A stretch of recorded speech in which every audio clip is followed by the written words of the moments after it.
Hey friend, pull your blanket a little closer tonight. Because wherever you are right now, whether you're curled up in bed half listening while the rest of the house has gone quiet, or maybe sneaking one more video before you finally let yourself sleep, I am really glad you are here. Tonight we're going somewhere very few people dare to imagine. Not a kingdom from a movie, not the shining castle of a fairy tale. Tonight we're stepping into the real Britain, a foggy, wild, dangerous, heartbreaking, and somehow still breathtaking Britain that existed long before anyone ever put it into a story. Here is what I want you to think about. Imagine waking up tomorrow, and everything you have ever relied on is simply gone. The electricity, the water pipes, the grocery stores, the government, gone. Not in a dramatic explosion, not in one terrible night, just slowly, quietly, the way warmth leaves a room when the fire dies. That is almost exactly what happened in Britain around the year 410 AD, and somewhere inside that slow, quiet collapse, in the mist between what was lost and what had not yet been found, lived the world that may have given us the legend of King Arthur. No round table, no shining armour, no Merlin with a pointy hat, just people, real people, trying to figure out how to survive the end of everything they had ever known. So tonight, before we go any further, if this kind of story is what you come here for, maybe take just a breath of a moment to like this video, leave a little comment down below, or share it with someone who falls asleep to history the way you do. Even just telling me where in the world you're watching from tonight. That genuinely makes my evening. And now, dim the room a little more if you can. Let the fan hum softly in the background, and let tonight begin. Here is something almost no one teaches you about the fall of Rome. It did not fall like a building collapses. It did not fall like a tree in a storm. It fell the way a candle burns down, slowly, with long, quiet hours of flickering light before the darkness finally arrived. And in Britain, on the very edge of the Roman world, this cold, green, rain-soaked island perched at the far corner of an empire that stretched from Scotland all the way to the deserts of North Africa, the fall felt stranger than anywhere else. Because Britain had never asked to be Roman. Rome came to Britain in the year 43 AD, when Emperor Claudius sent 4 legions across the Channel and announced essentially that this island now belonged to him. And for nearly 400 years after that, Britain was transformed. Roads were cut straight through ancient forests. Towns were built where there had only been mud and memory. Bathhouses rose from the cold English earth. Central heating, yes, actual. Central heating, called a hypocaust, which pumped warm air beneath stone floors, became a feature of wealthy homes. 400 years of that. 400 years of Roman roads, Roman law, Roman money, Roman pottery, Roman language layered over the older Celtic bones of this island. And then gradually it began to unravel. By the late 300s, the cracks were already showing. Historian Edward Gibbon, writing centuries later, would describe this moment with a line that has never quite left me.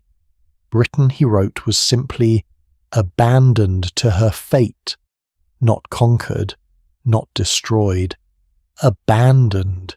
In the year 410 AD, Emperor Honorius, a man who was by most accounts not particularly suited to ruling anything, let alone a crumbling empire, sent a message to the cities of Britain. The message was brief.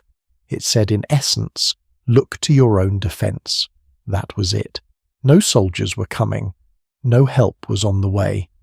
The legions that had kept the roads safe, that had paid the merchants and filled the markets, that had held the whole fragile system together, they were gone, pulled south to defend Rome itself, which had its own rather urgent problems, and Britain was left standing alone in the rain. Now here is where it gets interesting, and I mean genuinely interesting, not textbook interesting, because what happened next was not a sudden darkness. Historian and archaeologist Francis Pryor, who spent decades digging through the soil of post-Roman Britain, described it this way. The collapse was not a catastrophe. It was a transformation. Some towns simply emptied. Shops closed. Markets stopped. The Forum in Cirencester, which had been one of the most prosperous cities in all of Roman Britain, a city of painted walls and civic pride, fell out of use so completely that the paving stones were eventually buried under thick layers of wind-blown soil. Without the Roman army as a customer, without Roman coins flowing in from the continent, without the steady machinery of imperial trade, the money-based economy collapsed in roughly 20 to 30 years. Think about that. A whole economic system gone within a single generation, and the pottery kilns which had been producing plates and bowls in industrial quantities, because Roman Britain ran on pottery the way we run on plastic, those too fell silent. But here is the twist that archaeology keeps revealing again and again in ways that genuinely surprise even the experts. Not everyone left. Not everyone gave up. In fact, a mosaic floor at Chedworth Villa in the Cotswolds, a beautiful, carefully crafted mosaic that archaeologists had long assumed was laid during the height of Roman prosperity, was recently redated using radiocarbon analysis, and the results: that mosaic was laid in the late 5th century, decades after Rome had supposedly abandoned Britain, which means that somewhere in the green hills of the Cotswolds, long after the legions marched away, someone still had the skill, the resources, and the desire to lay a beautiful mosaic floor. Someone still cared about beauty, even at the end of the world. That detail does something to me every time I think about it, because it tells you something profound about human beings. We do not give up on beauty just because circumstances become difficult. We do not stop trying to make our homes feel like homes just because the empire has fallen. And in that stubborn, quiet, almost defiant act of laying those mosaic tiles in a world coming apart at the seams, I think you can already begin to feel the spirit of the people who may have given us the legend of Arthur. Now, let us talk about what Britain actually looked like in those years, the years historians call sub-Roman Britain, roughly 410 to 600 AD, the period we are focusing on tonight. Because when most people imagine this era, they imagine one of two things. Either they picture the Hollywood version knights in shining armour, a gleaming castle, a sword in a stone under golden light, or they picture nothing at all. A blank, a dark age. Both of those pictures are wrong. The truth is stranger, quieter, and honestly more beautiful in its own particular way.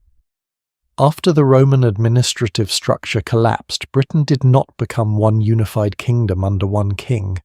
It fractured, like a plate dropped on stone floor, into pieces. The island became a patchwork of small territories, each ruled by a local chieftain or petty king. The old Roman civitates, the regional councils that had managed towns and roads, tried to keep functioning for a while. Some of them managed it for decades. Cities like Carlisle, Wroxeter, Winchester and Gloucester continued as functioning towns well into the 5th and even 6th century. But gradually the centre of gravity shifted, away from the towns and up into the hills. The hillforts came back to life. This is one of the most remarkable archaeological stories of the period, and it is barely taught anywhere. Hillforts, those ancient Iron Age earthworks built centuries before Rome ever arrived, carved into the tops of hills and defended by rings of ditches and banks, had been largely abandoned during the Roman period. Rome preferred flat, efficient, grid-plan towns. Hillforts were old-fashioned, pre-Roman, inconvenient. But when the towns began to empty and the roads grew dangerous, the Britons looked up, and they climbed. South Cadbury Castle in Somerset is perhaps the most famous example.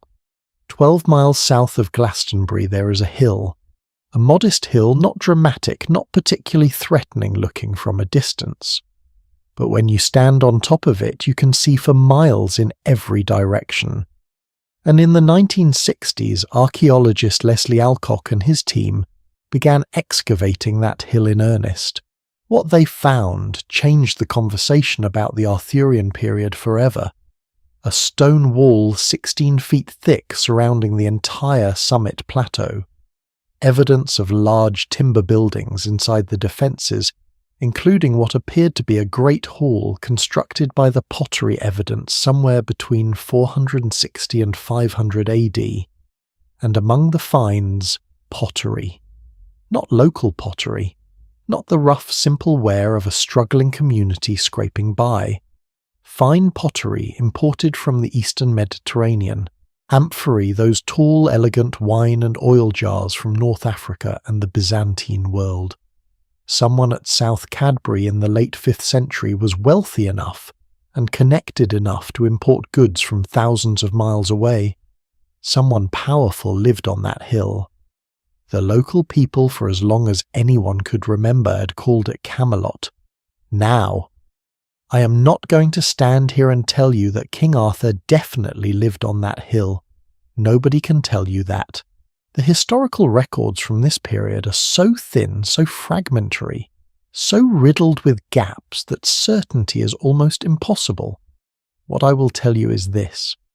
The archaeology of that hill describes a real person, someone with real power, real wealth, real military presence, living in exactly the right place at exactly the right time, and someone who cared enough about that hill to rebuild it, to make it strong again, to make it beautiful again.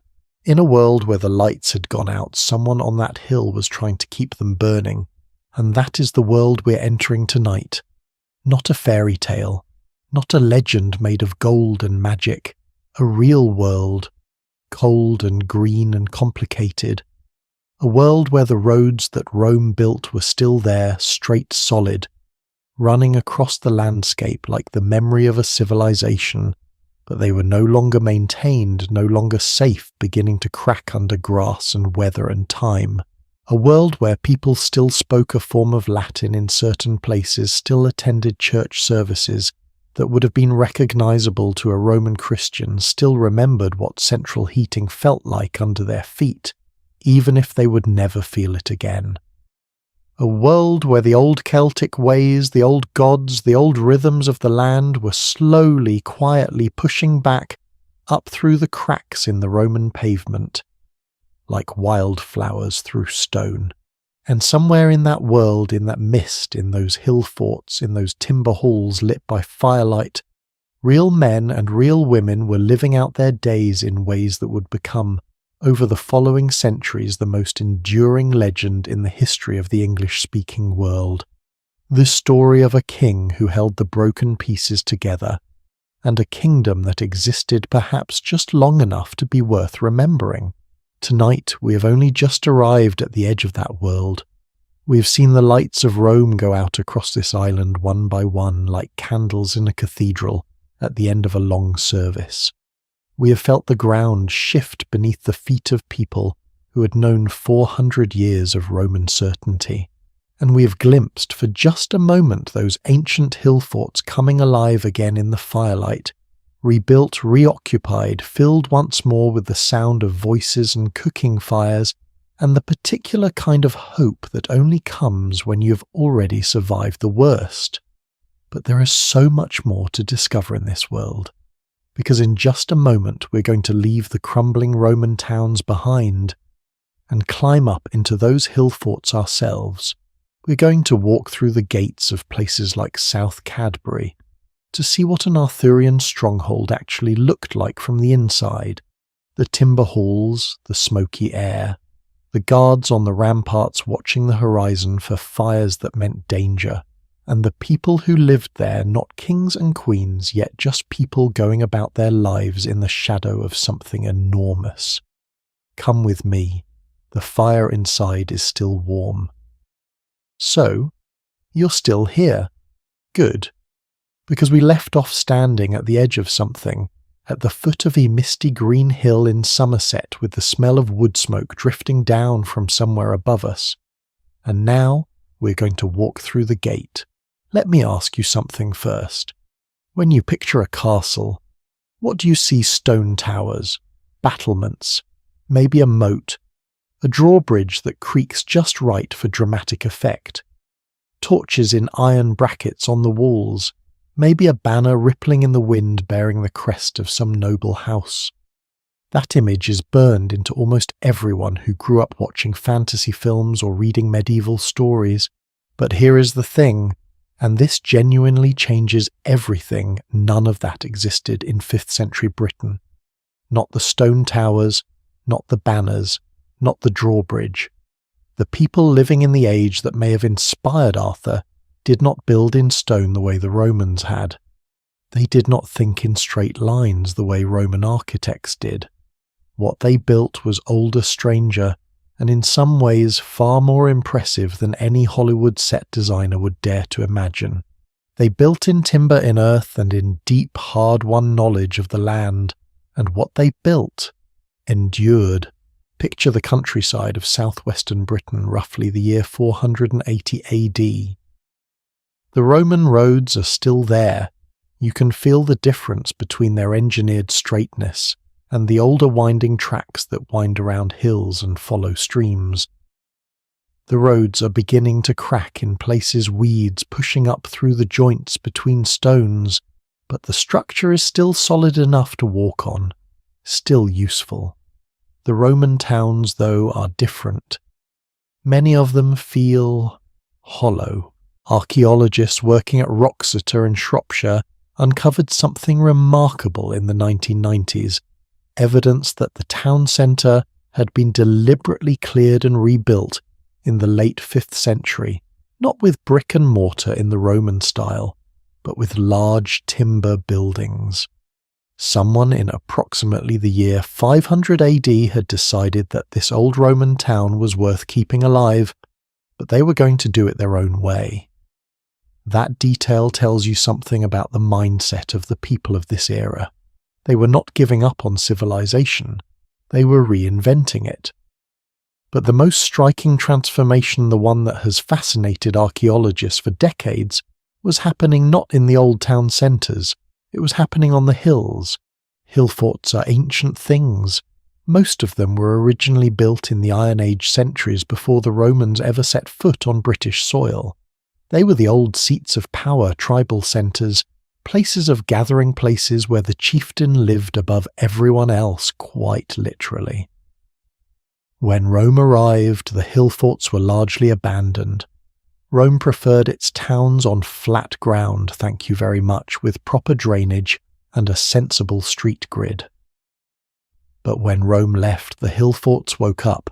Across southwestern Britain, in Somerset, Cornwall, Wales, and beyond, the archaeology tells the same quiet story over and over again. Old ramparts reinforced, new timber buildings rising inside ancient earthworks, ditches recut, gateways rebuilt with heavier timber frames. Someone was making these old places strong again. And at Dinas Powys, a hill fort tucked into the hills southwest of what is now Cardiff in Wales, archaeologist Leslie Alcock, the same man who would later excavate South Cadbury, spent years in the 1950s working through its soil. What he found painted a portrait of post-Roman life that was more complex and more connected to the wider world than anyone had expected. The bones of pigs and cattle, evidence of iron smelting and bronze working on site, fragments of glass that had been made in Spain, and most strikingly of all, shards of ceramic amphorae, those distinctive tall two-handled clay jars imported from the eastern Mediterranean. Someone at Dinas Powys was drinking wine that had travelled from the shores of the Aegean Sea. Someone at Dinas Powys had connections that stretched thousands of miles. That is not the Dark Ages of popular imagination. That is something else entirely. But it is Tintagel, perched on its dramatic headland on the north coast of Cornwall, that tells the most extraordinary story of all. and I want to take a moment with Tintagel because what archaeologists have uncovered there in recent decades overturns almost everything the old history books said. The headland itself is almost theatrical in its setting, sheer black cliffs dropping to the Atlantic below the constant sound of waves, sea air so sharp it almost stings. It is the kind of place that feels mythological just by standing on it. Small wonder that Geoffrey of Monmouth, writing in the 12th century, chose it as Arthur's birthplace. But mythology aside, the archaeology is what makes Tintagel genuinely astonishing. Over decades of excavation, researchers have recovered more than 2,000 fragments of pottery from the 5th to 7th centuries. Not local pottery, not rough handmade domestic ware, fine tablewares from Turkey, amphorae from North Africa and the Greek Aegean, wine jars from what is now Tunisia, a glass flagon, a beautiful decorated glass vessel identical to ones found at Malaga and Cadiz in Spain, and in the soil around these sherds the bones of pork, fish and oysters, evidence of feasting on a scale that speaks to serious wealth and serious status. As English Heritage's own curator put it, when the most recent excavations were completed, it is easy to assume that the fall of the Roman Empire threw Britain into obscurity. But on this dramatic Cornish clifftop, they built substantial stone buildings, used fine tablewares from Turkey, and drank from decorated Spanish glassware.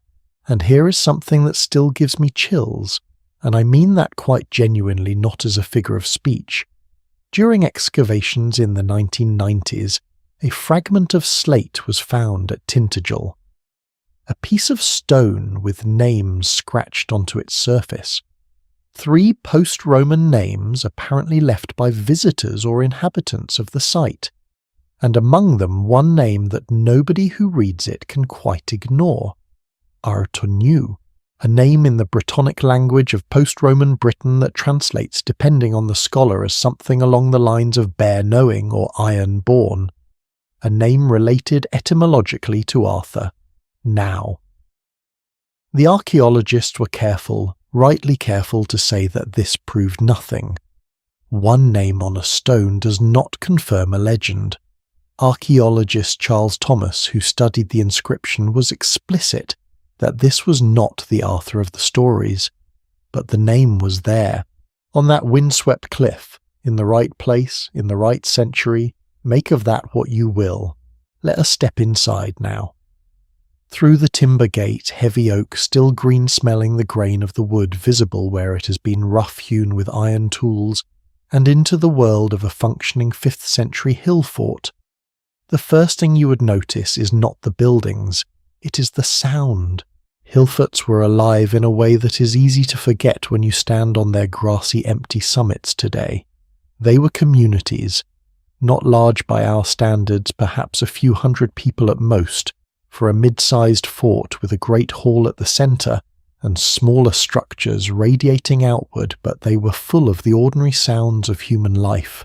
Children, dogs, the constant rhythmic sound of grinding grain, the ring of iron on iron from wherever the smiths were working, the low, heavy breathing of cattle in their enclosures near the ramparts. The great hall stood at the heart of everything. At South Cadbury, archaeologists identified the foundations of a hall roughly 63 feet long, centrally located, aisled with post holes that indicate it was substantial enough to impress. This was not a rough shelter. This was a deliberate, considered piece of architecture. At Castle Door in Cornwall, a similar great hall was excavated, and one of them appeared to have been built with something like a clerestory, the upper section of the wall raised to admit light in a style borrowed directly from the Roman basilica tradition. These were people who remembered Rome, who had grown up hearing their parents and grandparents describe what Roman buildings looked like, and who were trying in their own materials and their own conditions to recreate something of that grandeur. That combination, old Celtic structure, Roman memory, post-imperial circumstance, produced something genuinely unique. A vernacular architecture that belongs to no other time and no other place in human history. Inside the great hall, the social order of the hillfort made itself visible. The lord or chieftain sat at one end, the high seat, the position of authority, the place nearest the principal hearth. His household warriors sat closest to him in rough order of rank and loyalty. Retainers, craftsmen, visiting merchants, free farmers who owed allegiance to the fort, they occupied the further reaches of the hall, the benches along the walls, the floor space near the doorway. This was not a democracy. Not even slightly.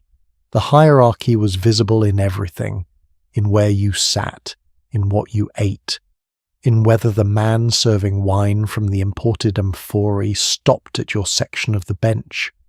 And if you want to understand the emotional atmosphere of those halls, the complicated mixture of loyalty and fear, of communal warmth and stark social difference, there is one source that brings it alive better than any archaeology report: the Welsh poem Wy Gododin.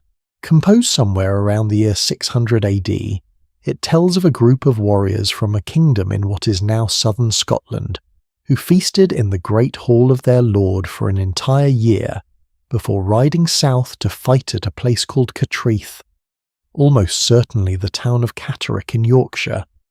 300 warriors feasted, 300 warriors rode, almost none came back. The poem is a lament. But what it preserves incidentally is a portrait of what those feasting halls felt like from the inside.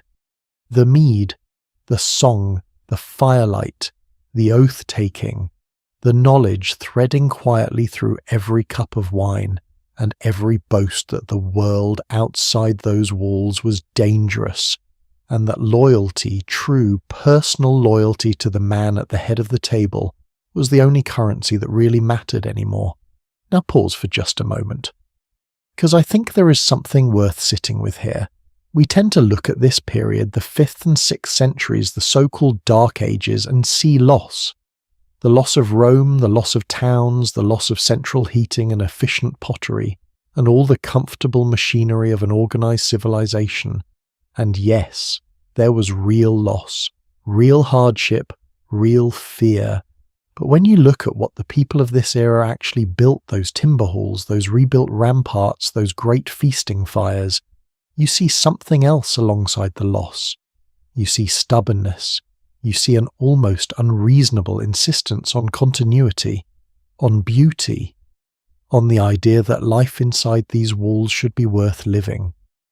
A Roman villa mosaic laid in the late 5th century, long after anyone told them they were allowed to care about beautiful floors. A glass flagon from Spain sitting on a table in a hill fort on a Cornish clifftop. A poem written to memorialize warriors who feasted for a year before riding out to die. These are not the actions of people who have given up. These are the actions of people who are fighting not just with swords, but with art, with trade, with memory, with the stubborn insistence that civilization does not end just because the empire does. And here is a question that I find genuinely interesting, and one I would love to know your answer to.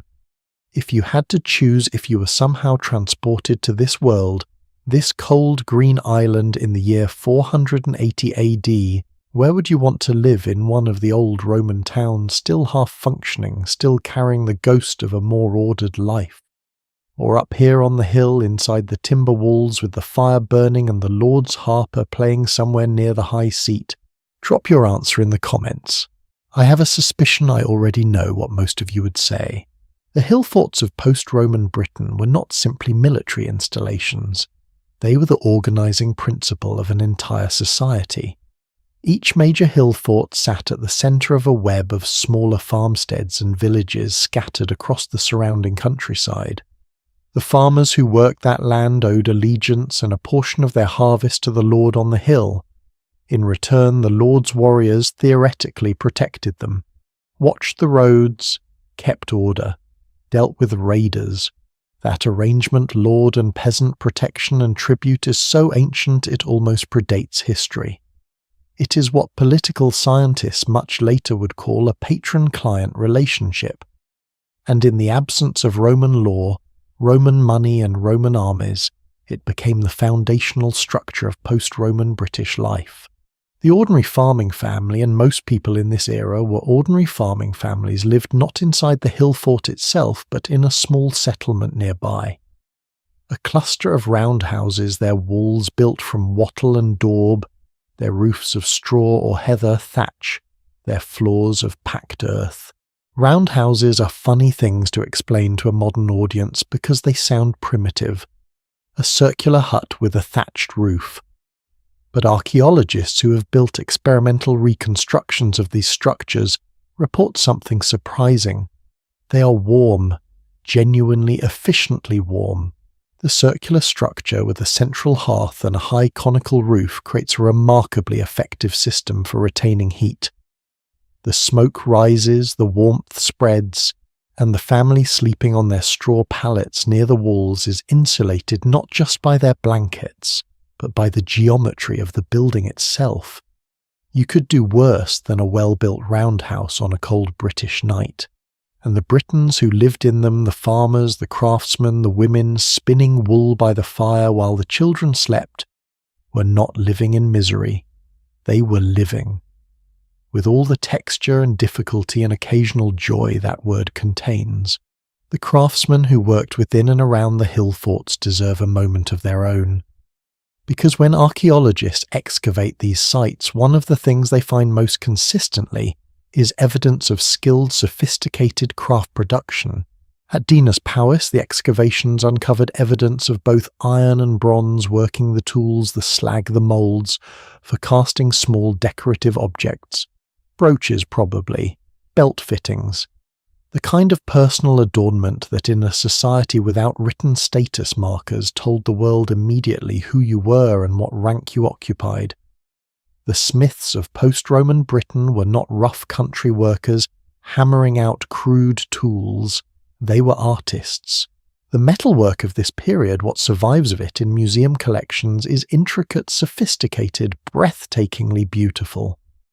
The famous Hunterston brooch, made sometime in the late 6th or early 7th century in Scotland, is a pinwheel of fine gold and silver wirework set with amber from the Baltic.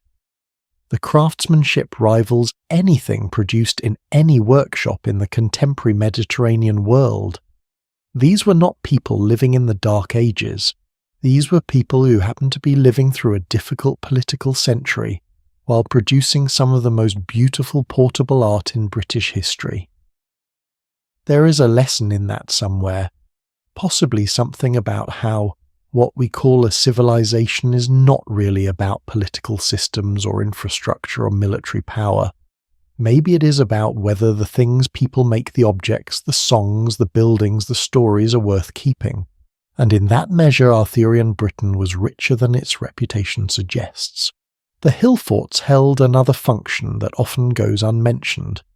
They were centres of trade, not the mass industrial trade of the Roman period that was gone and would not return for centuries, but a quieter, more personal, more human kind of commerce. The imported pottery at Tintagel and Dinas Powys did not arrive through some abstract market mechanism. Someone or a chain of someones carried those amphorae onto ships on the North African or Aegean coast, sailed them through the Strait of Gibraltar, up the Atlantic coast of Iberia, past what is now Portugal and Spain, and then north along the wild Atlantic seaboard to the headlands and harbours of Cornwall and Wales. The main British exports going the other way were tin and lead. Cornwall had been a source of tin since prehistoric times, and the Mediterranean world still wanted it. This trade route, which researchers now call the Atlantic Seaboard Circuit, kept the lords of the western hill forts connected to the wider world, gave them access to luxury goods that conferred status, and in doing so, it kept alive a thread of international connection that the collapse of the Roman system had not entirely severed. Britain was not an island adrift, not entirely. The wine was still getting through, and on those evenings when the trade goods had been unloaded and the merchants had been shown to their sleeping places and the fire in the great hall had burned down to a steady amber glow, the harper would begin to play. Not a harp as we might picture one, the great concert instrument with its column and curved neck. Something smaller, more personal, held against the body, the strings plucked close to the ear, the sound intimate and carrying at once, and someone would begin to speak. The words of the old stories, the names of kings and warriors who'd held this land together before, the recounting of battles, of loyalties, of betrayals. In a world with almost no written records, the spoken word was everything. Memory was the archive, the storyteller was the historian. And in those firelit halls night after night across the 5th and 6th centuries, the raw material of what would eventually become the legend of Arthur was being laid down. Not yet as a legend, just as memory, just as the stubborn human insistence that what happened here mattered, that the people who lived and fought and feasted in these timber halls were worth remembering. The hillforts were not forever. By the end of the 6th century, most of them had been abandoned or transformed once again, absorbed into new political structures, superseded by new forms of power, or simply outgrown. South Cadbury Castle appears to have been abandoned around 580 AD. Tintagel, after its remarkable run as a high-status trading centre, probably fell out of use sometime in the early 7th century. Possibly some researchers suggest due to the devastating bubonic plague that swept through Western Europe and the Mediterranean in the 640s, hitting trading ports particularly hard. The world that had built them moved on, but the shape of the life they contained, that particular combination of warrior loyalty, communal feasting craft, beauty, long-distance trade and spoken memory, left traces that lasted far longer than the timber walls themselves. It left traces in language, in place names, in the Welsh poetry that was already preserving those memories before the hillforts had even fallen silent, and it left traces in the story of a king who, whatever else he was or was not, represented something that the people who told his story clearly needed very badly. The idea that someone in the darkest and most uncertain of times had managed to hold it all together, had sat in one of those great halls with the fire at the centre, and the warriors ranked along the walls and the harper playing in the shadows, and had made it mean something. We have walked through the gate of the hill fort now. We have seen the timber halls and the firelight and the imported wine and the beautiful bronze brooches pinned at the shoulder of someone's cloak, and we have begun to understand that the world of Arthurian Britain was not a world of poverty and ignorance and simple brutality. It was a world of extraordinary complexity and surprising beauty, populated by real human beings who are navigating an almost impossible situation with remarkable creativity and stubborn hope. But here is what we have not yet asked. Who exactly were these people? Not the lords in the great halls, not the warriors with their oaths and their swords, but the ordinary ones, the ones history almost never bothers to name, the farmers, the craftsmen, the children growing up in roundhouses in the shadow of the old Roman roads, and above all the women. Because in a world this precarious, in a society this deeply organized around loyalty and protection, and the management of danger, women were doing far more than history has ever given them credit for. That is where we're going next. And I promise you, what you're about to discover about the women of post-Roman Britain is genuinely quietly extraordinary. There is a question that historians have argued about for generations, and it sounds deceptively simple. Who exactly were the people of post-Roman Britain, not the kings, not the warriors, not the names that made it into the sparse, unreliable documents that survived?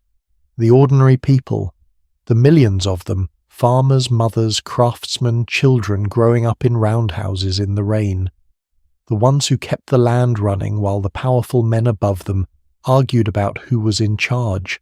Who were they really? What did they look like? What language did they speak at the dinner table? Did they think of themselves as Roman, as Celtic, as something that had no clean name at all? This question is not just academic, because the answer tells you something profound about what it means to be caught between two worlds, between who you were taught to be and who the world is now forcing you to become. And honestly, sitting with this question in the quiet of an evening, I think it resonates in ways that go well beyond 5th century Britain. Let us start with the most immediate physical truth about these people. Genetically speaking, the majority of the population in Western and Northern Britain in the 5th century were the direct descendants of people who had lived on this island since the Iron Age, and in many cases since long before that. Ancient DNA studies published in the journal Nature Communications analysing skeletons from Roman-era cemeteries in northern Britain found that 6 out of 7 local Roman period individuals showed genetic affinity, most closely matching modern Welsh and other Celtic populations' continuity stretching back to the Iron Age undisturbed. In other words, the legions came, the legions went, the bureaucrats arrived and departed. The governors issued their edicts and then sailed back to the continent. And the people who had always been here mostly stayed. They changed their clothes. They changed their language in the towns at least. They changed their dinner arrangements and their building styles and the gods they publicly worshipped. But underneath all of that, genetically in the deep biological sense, the people of Arthurian Britain were for the most part the same people who had lived on this island for a very long time. That continuity is striking. It suggests something important about how ordinary people experience political upheaval. The empire arrives, the empire departs. The empire is the biggest event in anyone's lifetime, reshaping everything from the currency to the town plan. And yet the people who till the soil and raise the children and keep the fires burning endure. They always endure. But genetics is only one layer of the story. Because even if the bodies stayed, the minds went somewhere complicated.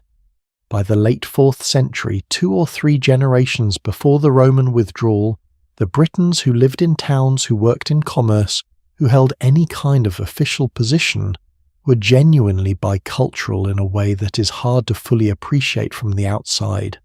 They spoke British Latin in formal settings.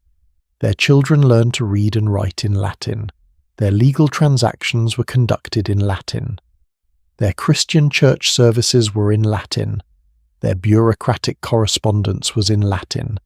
And yet, at home, in the kitchen, between siblings, between an old woman and her grandchildren on a winter evening by the fire, they spoke Brittonic, the old Celtic tongue of the island, the language that would eventually become Welsh and Cornish and Breton, still running underneath the Roman overlay like water beneath a stone floor. Historian Christopher Snyder, who spent years mapping the cultural landscape of this period, concluded that during the 5th and 6th centuries the remaining British population actively preserved a sub-Roman culture that kept Latin writing alive even without the empire to sustain it. Think about that for a moment. No empire, no imperial postal service, no imperial school system, no government printing office. And yet educated Britons kept writing in Latin because writing in Latin was to them what it meant to be civilized. Gildas, the 6th century monk who wrote the closest thing we have to a contemporary account of this period, a ferocious, passionate, spectacularly angry document called De Sedio et Conquestu Britanniae, which translates roughly as On the Ruin, and Conquest of Britain, wrote his entire polemic in Latin. Not because anyone made him, because it was the language of learning, the language of the church, the language in which serious things were said. Grumpy Gildas, as some scholars have come to call him affectionately, and the affection is real because his writing crackles with personality, even across 15 centuries wrote Latin with rhetorical skill that would have impressed a classical Roman educator. And he wrote it from Britain, in the middle of what everyone else was calling the Dark Ages. So what does a person look like who carries 2 cultures inside them simultaneously? There is a temptation to imagine the 5th century Britain as visually distinctive, as clearly obviously different from a Roman on one hand and a Saxon on the other. neatly packaged for the costume department. The reality was considerably messier and more interesting. Dress for the post-Roman Britain was not a simple matter of putting on Celtic clothes or Roman clothes. It was a daily negotiation with identity. The wealthier classes, the landowners, the clergy, the remnants of the old Roman administrative families continued to wear garments that would have been recognizable to any Roman. Long tunics in linen or wool belted at the waist, cloaks fastened with brooches at the shoulder. The brooch itself had been a Celtic tradition long before Rome arrived, and it survived the Roman period almost unchanged, a small personal continuity of culture carried on a shoulder worn every day for centuries without interruption. The poorer families, and most families were poorer, wore simpler versions of the same basic shapes.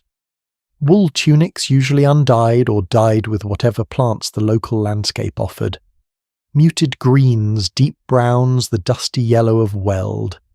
Leggings or wrapped cloth around the lower legs for warmth, because Britain in November is, as it has always been, aggressively cold. Hair was not the simple matter it might seem either. Roman men had traditionally worn their hair short in the military style. But as the empire withdrew and the old social pressures relaxed, British men, particularly in the west and north, where Roman influence had always been thinner, began growing their hair longer again.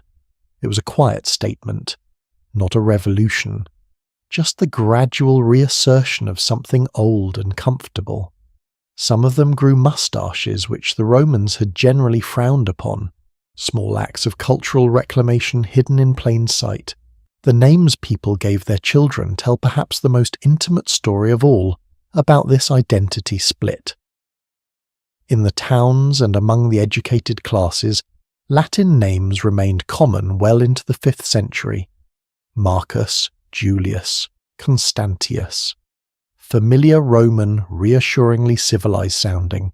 But at the same time, and this is where it gets fascinating, Celtic names had never actually disappeared. Brittonic names had continued to be used in the countryside and among the lower classes throughout the Roman occupation. And in the 5th century, as Roman prestige declined and Celtic cultural identity gradually reasserted itself, you begin to find families giving their children names that sit right on the boundary between both worlds. Names like Ambrosius. Ambrosius Aurelianus, the real historical figure who appears in Gildas as the leader who rallied the Britons against the Saxons, and who later became in some tellings the model from which the legend of Arthur was partially constructed, carries a name that is an almost perfect symbol of the cultural moment. Ambrosius is Latin, Roman, educated, civilized.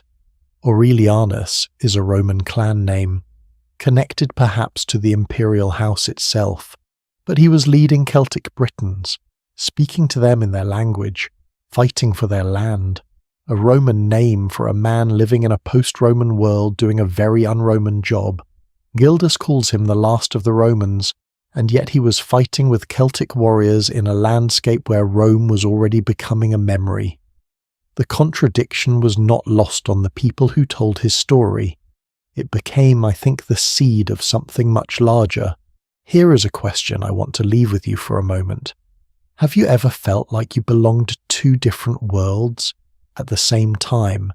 Two different cultures, two different expectations, two different versions of who you were supposed to be? I ask because I think the Britons of the 5th century were experiencing something that is at its emotional core genuinely universal. The feeling of standing between what was and what will be. Of carrying a civilization inside you that the world around you no longer fully recognizes. Of speaking the language of your parents in public and the language of your grandparents at home in the dark. It is the experience of the immigrant, of the person who moves from a small town to a big city, of anyone who has ever felt the tug between the identity they were born into and the identity they are building. The 5th century Briton did not choose to become a transitional figure. History made that choice for them. But the way they navigated that transition, the way they kept their Latin alongside their Brittonic, their Roman brooches alongside their Celtic art, their Christian faith, alongside their memory of older powers in springs and sacred groves, tells you something that history books almost never bother to say. People are almost never just one thing. The richest human lives are usually the ones being lived in the complicated middle. Religion sits at the heart of this cultural complexity in ways that deserve their own careful attention. By the time the Romans withdrew, Britain had been formally Christian for roughly a century. The Edict of Milan in 313 AD had made Christianity legal throughout the empire. By the late 4th century it was the dominant official religion, but official religion and lived religion are always two different things, and in Britain, particularly in the countryside, away from the towns where bishops held court and church councils met, the older ways were stubbornly quietly present. Sacred springs. Votive offerings dropped into water offerings that archaeologists keep finding in astonishing quantities. Coins, small figurines, bent pieces of metal.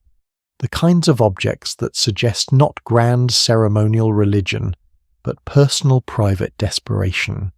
Someone who was sick. Someone whose child was sick. Someone who needed rain, or needed the rain to stop, or needed to find a lost cow, or needed something to go right in a world that was going very wrong. That kind of religion does not respond to imperial edicts. It persists. At Bath, the Roman town of Aquae Sulis, built around a natural hot spring that had been sacred to the local Celtic people for centuries. Before Rome arrived, the spring itself had been simultaneously dedicated to both the Roman goddess Minerva and the Celtic goddess Sulis. The two names were simply joined. Sulis Minerva, two deities in one name, the old and the new, making an accommodation neither culture particularly asked for, but both apparently accepted.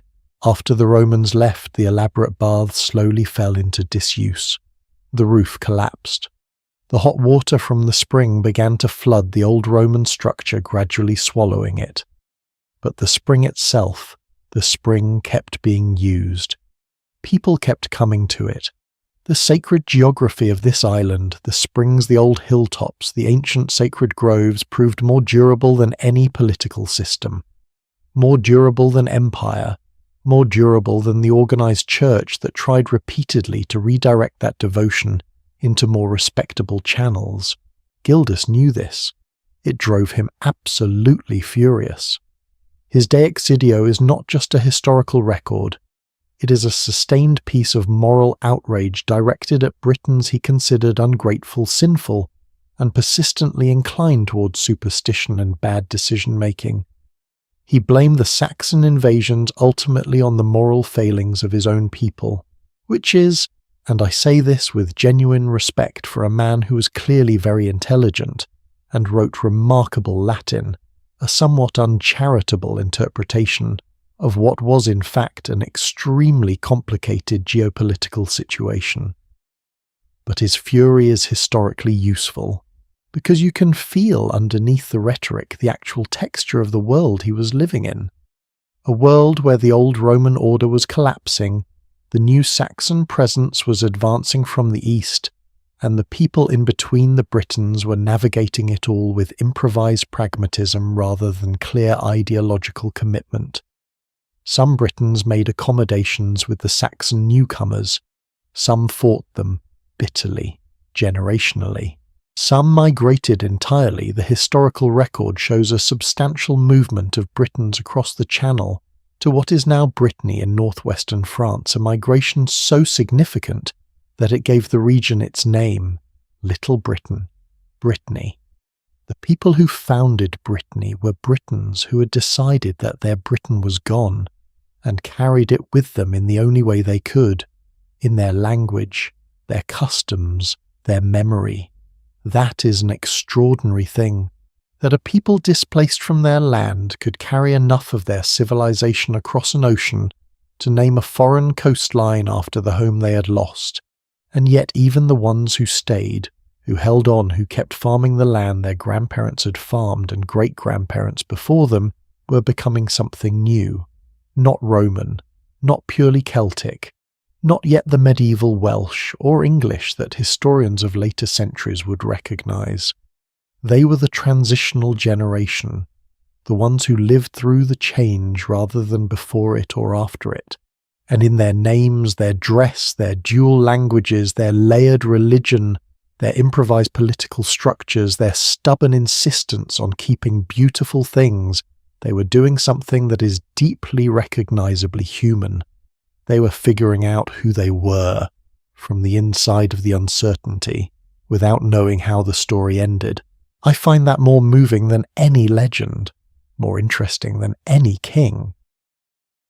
The ordinary people of post-Roman Britain were in a very real sense the most extraordinary people in this whole story, not because they did great deeds that were remembered, but because they lived through something enormous and largely came out the other side. They held the land, they raised the children, they kept the language alive, both languages, they maintained the springs and the churches and the memory of what had been, while quietly, stubbornly building what would come next. History does not give them names. But the world we're living in now, the English language itself, the place names on the map of Britain, the cultural memory embedded in the Arthurian legend is partly their inheritance, partly the legacy of people nobody remembers, who lived between two worlds and made something of it anyway. Now, we know something about who these people were, their faces, their names, their complicated layered sense of self, but knowing who they were is only half the picture. The other half is understanding what their days actually felt like, not the great moments, not the battles or the religious councils or the political upheavals, the mornings, the particular quality of light coming through the smoke hole of a roundhouse at dawn, the smell of the cooking fire, the weight of the day before it has really begun, the ordinary texture of an extraordinary time. That is what comes next, and I think you're going to find it surprisingly close to home. Forget the legends for a moment. Forget the sword in the stone, the round table, the quest for something sacred and golden. What I want to do right now, what I find endlessly more fascinating than any of that, is something much smaller and much more human. I want to walk through a single day. One ordinary day in the life of an ordinary family living somewhere in Western Britain around the year 490 AD. No kings, no battles, no dramatic turning points in the history of civilization. Just a morning, a midday, an evening, and the particular irreplaceable texture of a life being lived in a time when nothing was guaranteed. The day begins before light. Not the soft, gradual lightning that we associate with dawn, the kind you can sleep through if the curtains are thick enough. In a 5th century British roundhouse, the shift from night to morning is more physical than visual. The fire in the central hearth has burned low during the night, and the cold that pressed against the outside walls has begun to creep inward, slow and patient the way cold always does. The first person awake, usually a woman, usually the one managing the household, rises not because a clock has told her to, but because her body knows. Because she has risen at this hour every day of her adult life, and the cold and the quiet are familiar signals. Her feet touch the packed earth floor which holds the last of the day before's warmth like a memory. The first task is the fire. Not lighting a new fire that would be wasteful of the precious embers that have been banked carefully through the night, coaxing the existing fire back to life, blowing gently into the ash, feeding the glow, adding small sticks, then larger ones, watching for the moment when the flame catches and holds and begins to push the darkness back. This single act, the rebuilding of the morning fire, was so central to daily life in this period that in the Brythonic languages of Britain, the words for home and for hearth were bound together in ways that no modern translation quite captures. The fire was not just warmth, it was continuity. The same fire tended through the night, woken again each morning, connecting today to yesterday in an unbroken chain. The smell of the morning comes next. And this is where I always want to pause, because we almost never talk about the sensory reality of historical life. We talk about events. We talk about politics and warfare and religion. We almost never talk about what a place smelled like. A 5th century British roundhouse in the early morning smelled of wood smoke first and foremost. That warm, slightly bitter smoke that modern people encounter at a campfire and find romantic, but which in this context was simply the ambient condition of existence present in your hair, your clothes, the walls of the building, the very air you breathe from childhood, underneath the smoke animals. Many roundhouses in this period housed livestock in the same structure as the family, or in an adjacent section separated by a low partition. Cows and sheep and pigs, their body heat contributing meaningfully to the warmth of the household in winter, their smell contributing rather more than the warmth to the general atmosphere. Historians of domestic life in this period note carefully and diplomatically that the boundary between human living space and animal space was considerably more flexible than modern sensibilities might prefer. And food. The smell of yesterday's bread baked on flat stones near the fire. The particular dense, slightly sour smell of emmer wheat, which was the most commonly grown grain in post-Roman Britain, a type of wheat far older than the modern varieties we use today, hull-tight and hardy, able to grow in the difficult rain-heavy British climate. Ground by hand on stone querns shaped into flat loaves baked in the heat of the hearth. Archaeobotanists, the specialists who study plant remains from archaeological sites, have found that during the 5th and 6th centuries, British farmers were actually in the middle of a significant agricultural transition. The Roman-era preference for spelt wheat was giving way to hardier varieties, better suited to the post-Roman landscape, including more barley, and eventually the bread wheat that would dominate British farming for the next 1,000 years. This was not a conscious decision. Nobody held a meeting. It happened the way most large-scale changes happen through thousands of individual families, in thousands of individual mornings, making small adjustments to what they grew based on what the season allowed. By full light, the household is moving. Children first, in the way that children of every era tend to arrive at full alertness, with an abruptness that adults find either endearing or exhausting, depending on the time of year and the amount of sleep involved. There is no evidence that the children of 5th century Britain were fundamentally different from children anywhere else in human history, which is to say they needed feeding, they needed watching, and they had an apparently universal talent for disappearing at inconvenient moments. The morning meal was simple, barley porridge most likely, thickened over the fire, eaten from wooden bowls, perhaps some cheese if the season was right and the milk had been good. In the summer months, berries and herbs gathered from the surrounding woodland, hazelnuts which grew abundantly in the hedgerows and forest edges of post-Roman Britain, and have been found in significant quantities in archaeological digs from this period, stored through the winter as a reliable source of fat and protein. There was no sugar, none at all in the modern sense. The closest equivalent was honey gathered from wild hives when it could be found precious enough to be used sparingly, and almost certainly reserved for special occasions or for the Lord's table. I sometimes think about what this means for the actual flavour of daily life in this era, not metaphorically but literally. A world without sweetness as a constant background note. A world where the dominant tastes were savoury and bitter and sour and smoky. Where the occasional sweetness of wild berries or honeycomb was a genuine small luxury noticed and savoured in a way that we who have sugar in almost everything we eat without thinking about it have probably completely forgotten how to appreciate.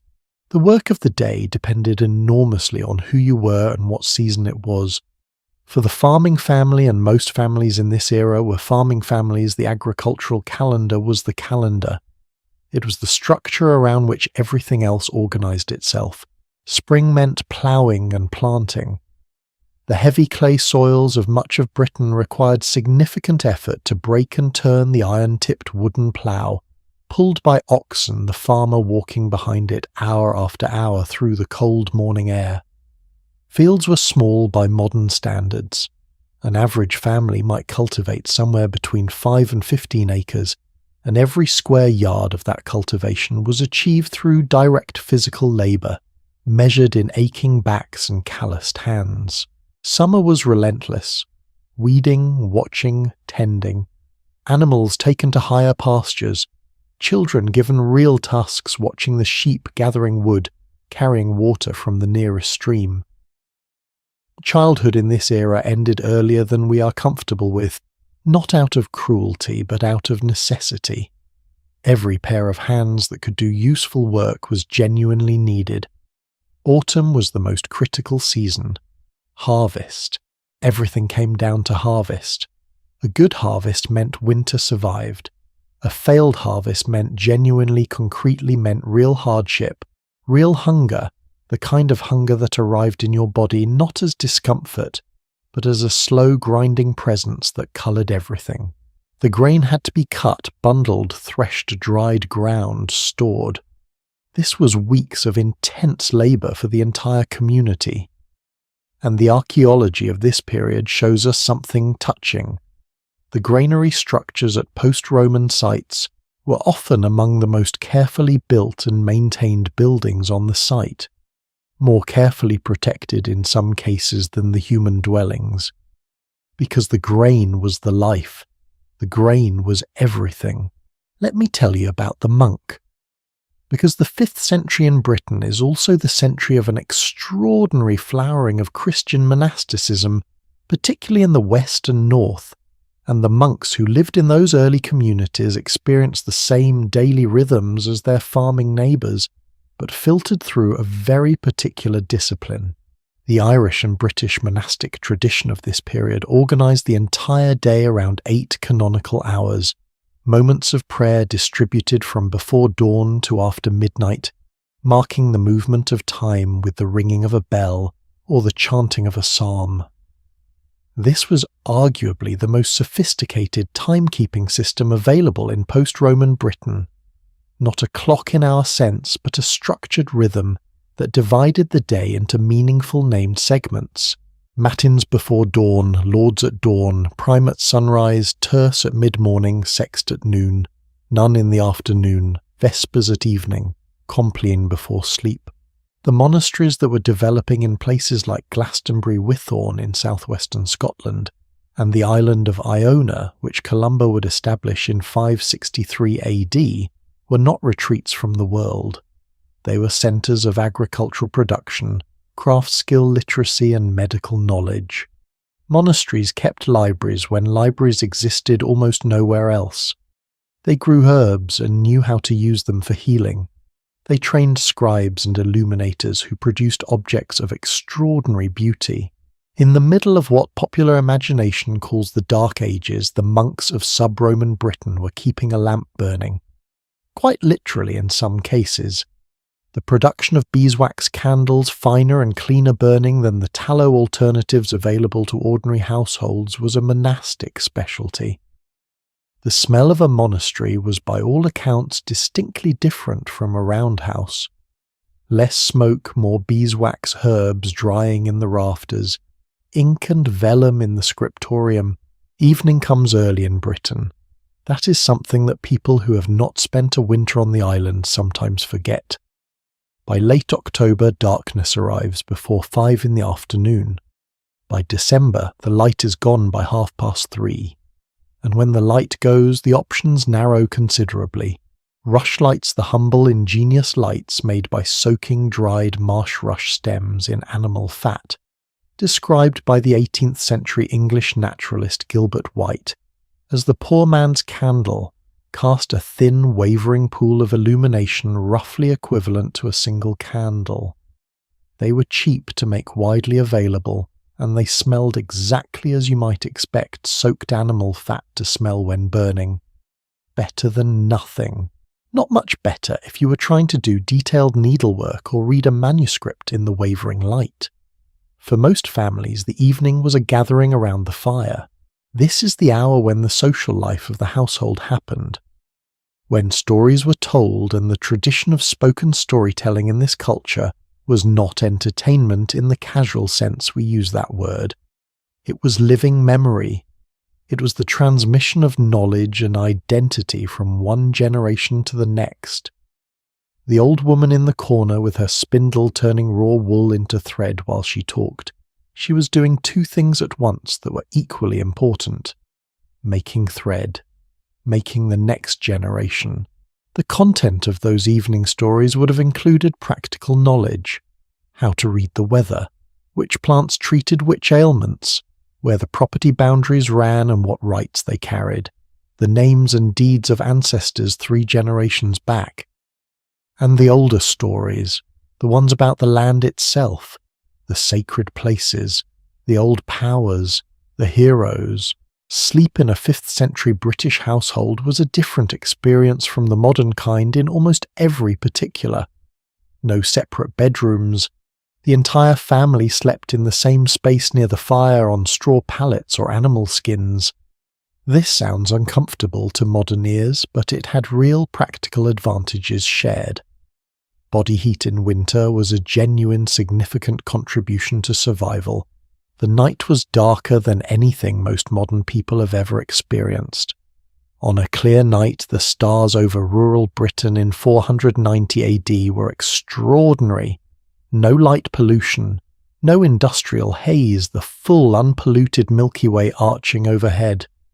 Whoever went outside after dark to check the animals or fetch water would have navigated by starlight and familiarity, knowing the path by feel as much as by sight. And the sounds. An owl somewhere in the tree line, the settling of the thatch, the breathing of the animals, the fire crackling low, somewhere perhaps a child murmuring in sleep, somewhere else at the edge of hearing the sound of the wind moving across the hillfort ramparts above. Here is what I keep coming back to when I think about this. We tend to map historical people onto a scale of hardship, to imagine that their lives were either grimly difficult or, when we find traces of beauty and connection, surprisingly bearable given the circumstances. But I'm not sure that framing is right, because the people of 5th century Britain were not living their lives against the backdrop of the 21st century and finding it lacking. They were living their lives against the backdrop of everything they had ever known. Their standards of what was possible, what was comfortable, what was enough, those standards were formed entirely within their own world. The grandmother tending her fire at dawn did not wish for central heating. She knew fire. She knew its demands and its rewards. She had built that fire 10,000 mornings. The farmer walking behind his oxen in the spring cold did not wish for a tractor. He knew his field, every slope, every wet patch, every stubborn section of clay. He had walked it so many times that the knowledge was in his feet. The mother nursing a sick child by rushlight using the herbal knowledge, passed from her own mother, did not feel the absence of a hospital. She felt the weight of the child, the particular warmth of a fevered forehead, the fear that is the same in every century. This is what a day looked like in Arthurian Britain. Not a legend, not a romance, not a dark age in the pejorative sense diminished, barbaric, reduced. A human day full of labour and small pleasures, and the low, continuous hum of things that need to be done. Fire, food, hands, children, evening, sleep. And the fire banked carefully for the morning so that the ember holds through the night and can be woken again at dawn. So that the day when it comes begins not from nothing, but from something that was already there, waiting, sitting with that image for a moment. There is something in it that feels larger than just history. The idea of keeping the ember alive, of carrying warmth through the darkness until the morning comes. I think the Britons of this era understood that idea in a way that went beyond just the physical fire. Because what they were doing, building their hill forts, maintaining their language, tending their monasteries, telling their stories in the firelight was exactly that, keeping the ember alive, and that ember had a name that history was still working out how to spell. But the women of this world, the ones who rebuilt the fire at dawn, who spun the thread and told the stories and kept the household breathing, they deserve their own chapter entirely. Because their lives were more complicated, more powerful, and more surprising than almost anything the legend of Arthur ever bothered to record. That story comes next, and it begins, as so many of the most important stories do, with someone being seriously underestimated. Right? Let me tell you something that genuinely changed the way I think about this entire period. And I mean that. This is not a preamble. This is not me warming you up with pleasantries before the real information arrives. This is the thing that stopped me mid-sentence the first time I read it, made me set down whatever I was doing and sit with it for a while. In January 2025, a team of geneticists from Trinity College, Dublin, working alongside archaeologists from Bournemouth University, published a study in the journal Nature. They'd been analysing the ancient DNA of 57 individuals buried in Iron Age cemeteries in Dorset, a stretch of southern England whose people the Romans had recorded were called the Durotriges. And what they found in those graves was, in the words of the lead researcher herself, genuinely jaw-dropping. The entire community's family tree traced back through the female line. Not the male line, the female line. Almost every person buried in those cemeteries could trace their ancestry back to a single founding woman who had lived centuries before. The paternal connections, by contrast, were almost entirely absent, which meant one thing. In this community, it was the husbands who moved, not the wives. When a couple married, the man left his family and joined hers. He came in as a stranger to her land, her kin, her support network. She was embedded in the community she had known since childhood. He was the newcomer dependent on her family for his standing and his livelihood. Geneticist Lara Cassidy, who led the study, called it the first documented case of this kind of social structure, called matrilocality in all of European prehistory. All of it. 6,000 years of archaeological sites across the entire continent, and Britain stood out. Roman writers, it turns out, had been describing this all along. Julius Caesar, writing about his encounters with the Celts in the 1st century before the Common Era, noted with undisguised bewilderment that Celtic women occupied positions of power that Roman society would never have permitted. He wrote about it because he found it so alien, so contrary to everything he understood about how a properly organized civilization ought to function. The Romans in this particular case were right about what they were seeing. They just fundamentally misread why it felt so strange to them. Now here is why this matters so directly for understanding the world of Arthurian Britain. The Durotriges lived in the centuries before and during the Roman occupation, but the genetic and social structures of communities do not simply evaporate when a new political authority arrives. They persist, they adapt, they go underground sometimes and re-emerge when the pressure lifts. When Rome withdrew from Britain in the early 5th century, and the Roman legal system, the Roman social hierarchies, the Roman definitions of who could own what and who could inherit from whom, when all of that administrative machinery collapsed and dissolved what was left the older patterns, the patterns that had been there before Rome, that had bent under Roman pressure but never fully broken. And the archaeology of the 5th and 6th centuries in Britain begins to show, in women's graves, particularly something that has startled researchers for decades. Women buried with exceptional wealth.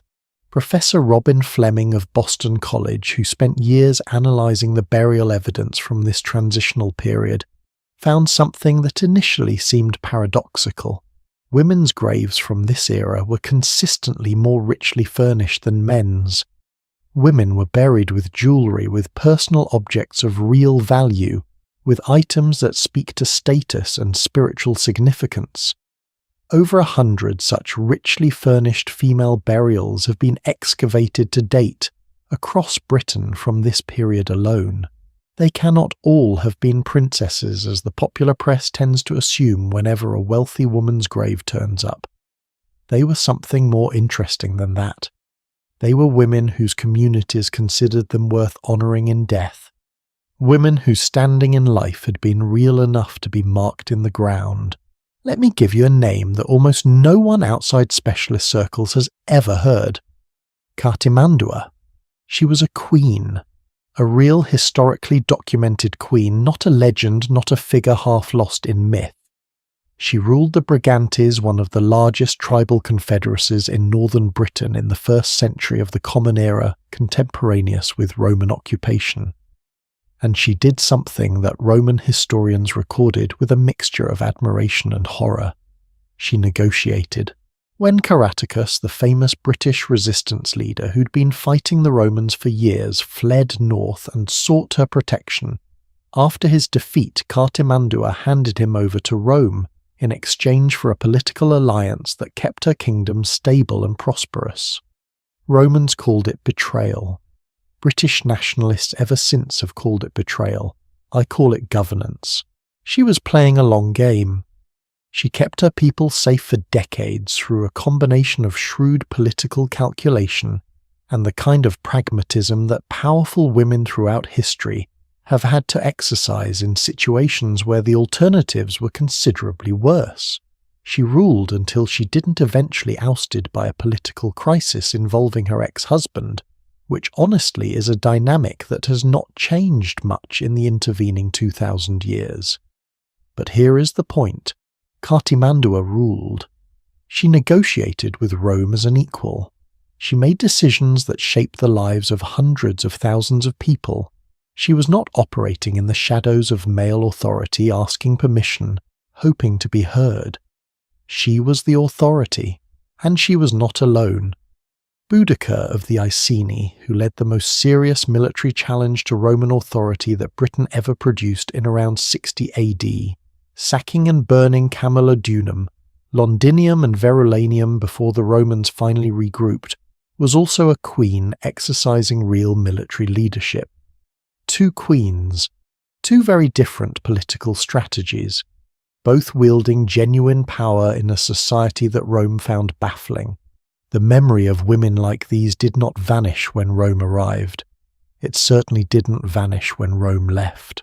By the 5th and 6th centuries, the era we are most concerned with tonight, the institutional framework that had theoretically restricted British women to Roman legal categories of property and inheritance was gone, and something older was quietly reasserting itself. Women in post-Roman Britain could inherit land. This is documented. It is not speculation. The Welsh legal codes that were eventually written down in the 10th century, the laws of Hywel Dda are almost certainly preserved customs that were centuries older, and they describe a world in which women had specific enforceable rights over property, over the custody of children, and over the management of households and estates. A Welsh woman in this era could leave a marriage and take her property with her. Under specific circumstances, she was entitled to half the household goods accumulated during the marriage. She had rights over her own body that Roman law had never granted her. Was every woman's life equal to every man's? No. Let us not pretend the 5th century was a feminist utopia. It was not. But the gap between what women could do and what men could do was in this specific cultural context considerably narrower than the one that would open up again in later medieval Europe, as Norman legal structures and church doctrine gradually constrained women's property rights in ways that would persist for centuries. In the window between the Roman withdrawal and the full consolidation of Anglo-Saxon and later Norman authority, British women occupied a space of relative legal and social agency that is genuinely remarkable for its time. And then there were the abbesses. If you want to understand the full scope of female power in early medieval Britain, you have to reckon with the abbess. Not as a quaint historical figure, not as a footnote in church history, as a genuine political force. The Celtic monastic tradition that flourished in Britain and Ireland from the 5th century onward created something that had no real equivalent in the Roman world or in later medieval Europe: the double monastery, a religious community that housed both monks and nuns governed by a single head. And that head was strikingly often a woman. Hilda of Whitby, born around 614 AD in the Kingdom of Deira, not far from what is now Yorkshire, is perhaps the most celebrated example. She founded and governed the double monastery at Whitby, overseeing both its male and female members, managing its lands and finances, training its scholars. Among the people she mentored and developed at Whitby was Caedmon, now recognised as the earliest named poet in the English language. She trained bishops, she trained abbots, and when the most significant theological controversy of the 7th century needed a venue for resolution, the Synod of Whitby in 664 AD, which decided whether the British Church would follow Celtic or Roman practice, it was held at Hilda's monastery. Kings came to her for counsel, not as a symbolic gesture, not as a courtesy, because she was wise and they knew it and they needed it. Hilda is a later figure than our core period tonight, but she did not arise from nothing.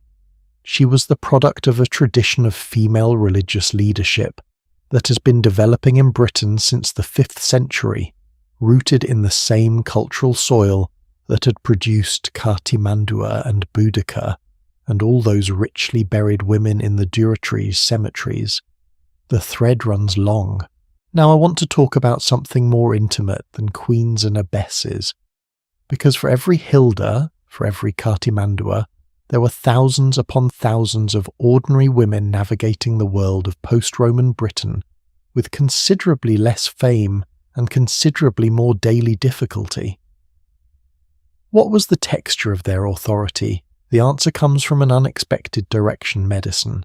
In pre-industrial societies without professional medical infrastructure, the knowledge of healing belonged almost entirely to women. Not as a formal profession, not as a recognized discipline with credentials and titles, as tradition, as accumulated knowledge passed from mother to daughter across generations, encoded in the names of plants and the methods of preparation and the specific uses of each remedy for each ailment. The herbalist, the midwife, the woman who knew which combination of meadow sweet and willow bark reduced fever, which poultice drew infection from a wound, which tea eased the cramps of childbirth. In the 5th century, before the monastic tradition had fully established itself as the keeper of medical knowledge in Britain, this informal network of women practitioners was in practical terms the healthcare system. There was no alternative. You did not ride to the nearest hospital. You called on the woman down the valley who knew things. The botanical knowledge preserved in later Anglo-Saxon medical texts like the Lacnunga, a 10th century collection of remedies and healing charms, almost certainly preserved material that was far older, rooted in the same British tradition of plant-based medicine that had been developing for centuries before anyone wrote it down. And the women who held that knowledge held something genuinely powerful. In a world where childbirth was the most common cause of death among younger women, where infections could kill in days, where the winter brought respiratory illness to every household, the person who knew how to help you was not a distant authority figure requiring payment and deference. She was your neighbour, your aunt, the woman who had been present at every birth and every death in your community for 30 years. That is a particular kind of power that no land deed or legal code can fully capture. It is the power of being necessary. And then there is the question that historians of this period keep returning to quietly with a kind of thoughtful reluctance: the warrior women. The evidence here is genuinely complicated, and I want to be honest about that. We know that Boudica led armies. We know that Cartimandua commanded political allegiances that shaped military outcomes. We know that Roman writers, including Tacitus, described British women accompanying armies and lending their presence to the battlefield in ways that went beyond simple observation. We also know that a small but consistent number of female skeletons from this period in Britain have been found in warrior burials interred with weapons, with the kinds of grave goods that, when found with male skeletons, are interpreted without hesitation as marking a warrior's identity. When found with female skeletons, those interpretations have historically been more creative. Occasionally, the weapons are described as having been placed there symbolically. Sometimes the grave goods are reassigned by excavators who assume a mistake was made. More recent analysis, using isotope and bone data to confirm biological sex rather than relying on assumed associations, has been slowly revising that picture. Not every woman buried with a weapon was a fighter. The picture is genuinely nuanced, and historians are right to resist simple narratives in either direction. But some of them almost certainly were. In a world as dangerous and as fluid as 5th century Britain, where the Saxon pressure from the east was real, where the borders of every small kingdom were contested, where a hill fort needed defending, and the people inside it were everyone's responsibility, the idea that only men occupied the defensive ramparts strikes me as a remarkably confident assumption, for which the archaeology provides rather less support than we might expect. What does all of this mean for the legend of Arthur? It means, I think, that the women in those stories, Guinevere, Morgan le Fay, the Lady of the Lake, the various queens and healers and enchantresses who populate the Arthurian world, are not purely the inventions of medieval male imagination. They are distorted reflections of something real. Morgan le Fay, the powerful woman who exists in a complicated relationship with both Arthur and with conventional moral categories. Healer and antagonist wise woman and threat maps remarkably well onto the figure of the female herbalist healer who occupied a position of genuine authority in her community, respected and perhaps slightly feared in equal measure. Guinevere, whose legal status and personal agency within the stories shifts dramatically, depending on which version you are reading, sometimes passive, sometimes devastatingly active, reflects the real ambiguity of women's legal and social standing in the transitional world that produced these stories. The Lady of the Lake who gives Arthur his sword and who in some versions takes him at the end to Avalon for healing, she is unmistakably a woman of power operating in a space that male authority cannot quite reach or control. These figures did not come from nowhere. They came from a world where women inherited land and led monasteries and kept the medical knowledge, and in at least some cases stood on the ramparts with everyone else. They came from a world where the founding ancestor of an entire community was a woman, where the family tree grew through the female line, where the husband was the one who moved. There is something I keep wanting to say about this, and I am going to say it even though it is a little larger than the usual scope of a history narration. The reason the women of this era tend to disappear from the histories is not because they were absent. It is because the people writing the histories, almost all of them monks, almost all of them men writing in a period and a tradition that was actively constructing a different understanding of what women's authority should look like, had structural reasons to minimize what they were seeing. Gildas does not mention a single woman by name in his entire account of sub-Roman Britain. Not one. And yet we know from the archaeology that women were being buried with wealth that spoke to real standing. From the genetics that communities were organized around female lineages. From the later legal codes that women's property rights were genuinely enforceable. From the monastic tradition that female leadership was both real and respected. The silence in the texts is not evidence of absence. It is evidence of a certain kind of writing. And the archaeology is quietly, persistently, insistently correcting it. One more thing before we move on. That young woman from Langton Herring in Dorset. She was buried sometime in the late Iron Age. When researchers analysed her grave goods alongside her DNA as part of the nature study, they found she'd been interred with a polished bronze mirror, a symbol of female status across the Celtic world, and jewellery that included a Roman coin amulet.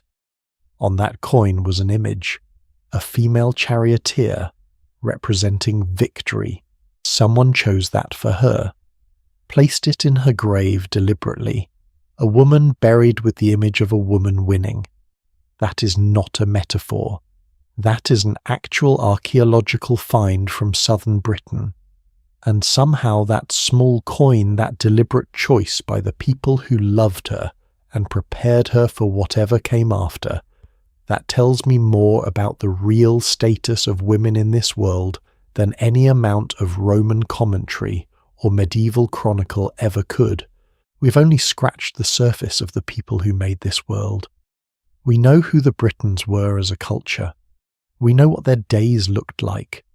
We know now more clearly than ever before that the women among them were doing far more than the written record has ever bothered to say. But there is a dimension of this world we've not yet entered. The belly of it. The part where survival becomes immediate and unambiguous. The table. What people actually ate, what they drank, what the Lord's feast looked like and what the farmer's supper looked like, and how the difference between those two tables told you everything you needed to know about who had power and who did not.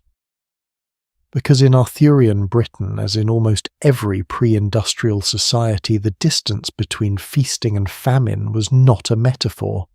It was the weather. And what people put in their mouths was in the most literal sense what kept them alive. Food is never just food. That is something I have come to believe quite firmly, and history keeps confirming it.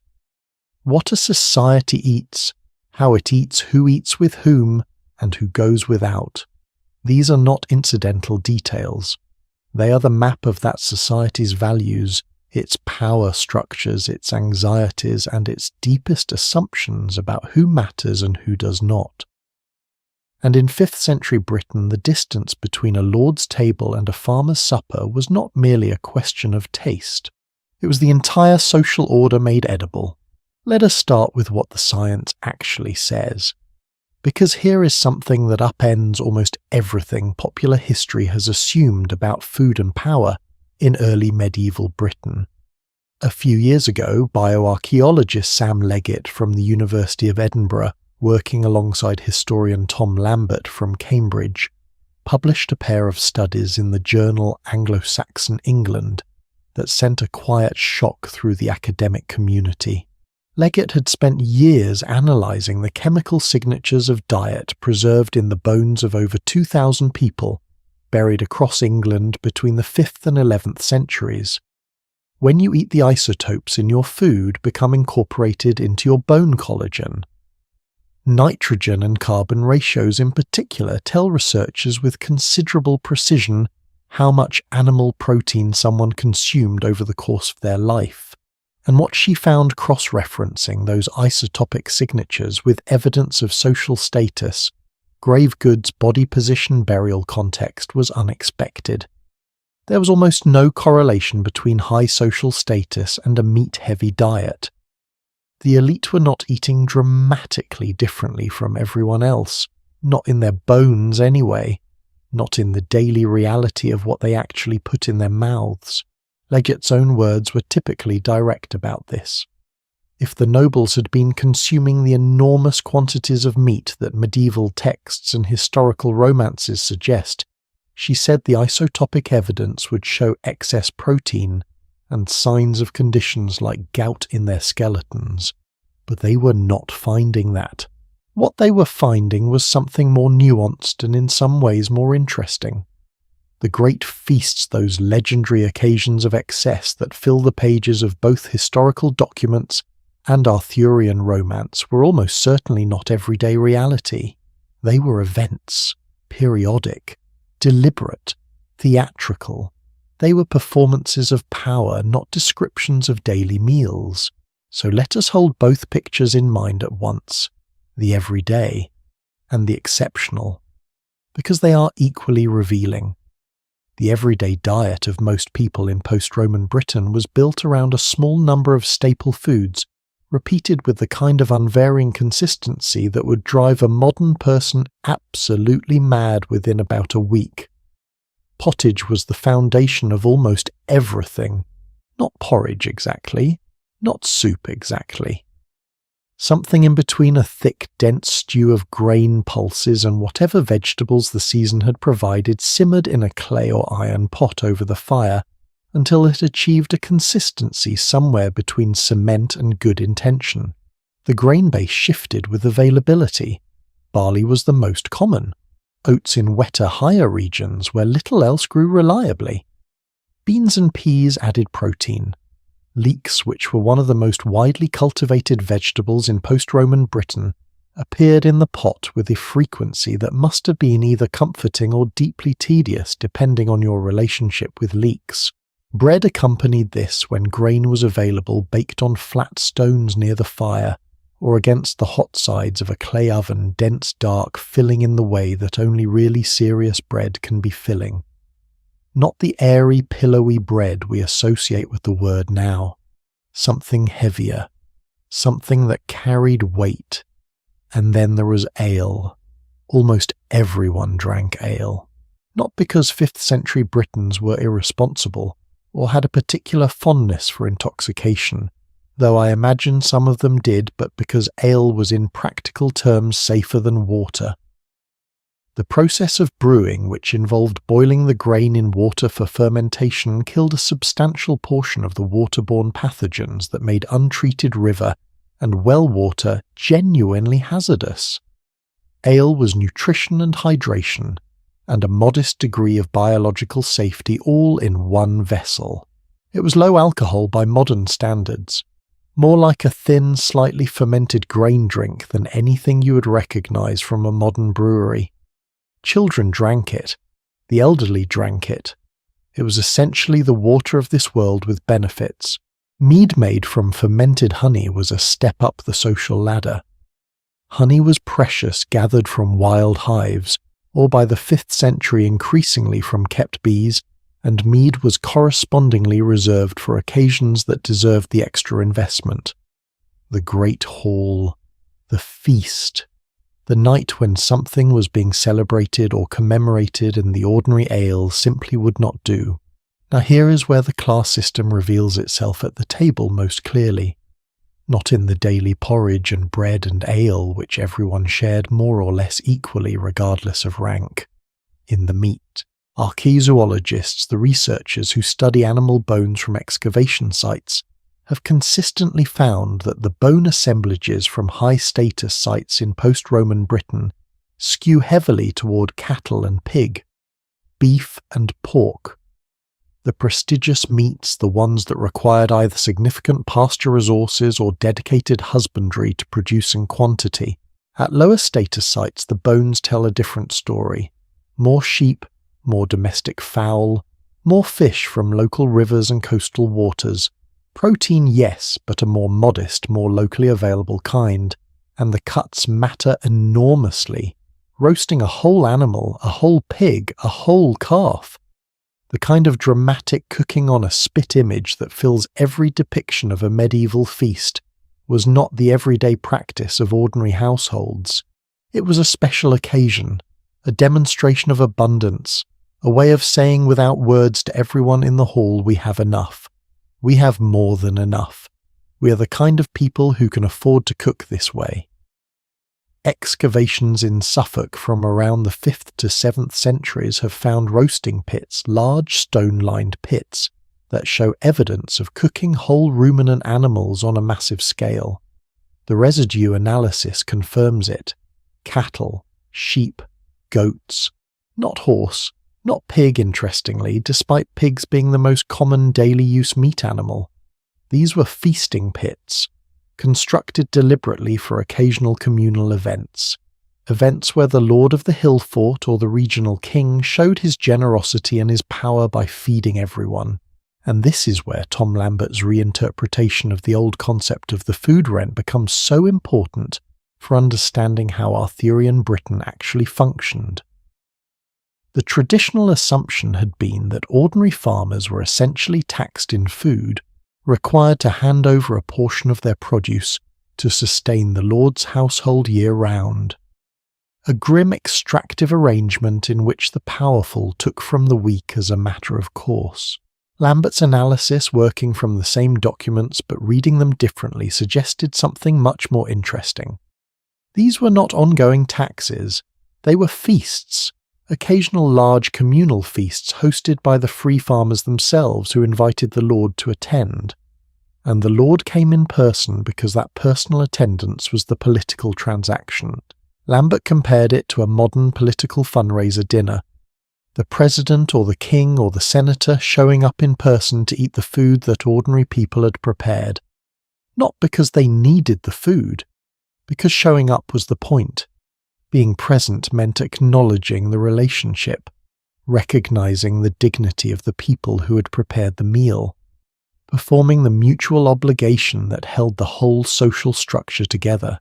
If that reading is correct and the isotopic evidence supports it strongly, then the politics of early medieval Britain were not purely about domination and extraction. They were about showing up, about eating together, about the table as a place where the social contract was renewed in the most literal possible way with every shared dish.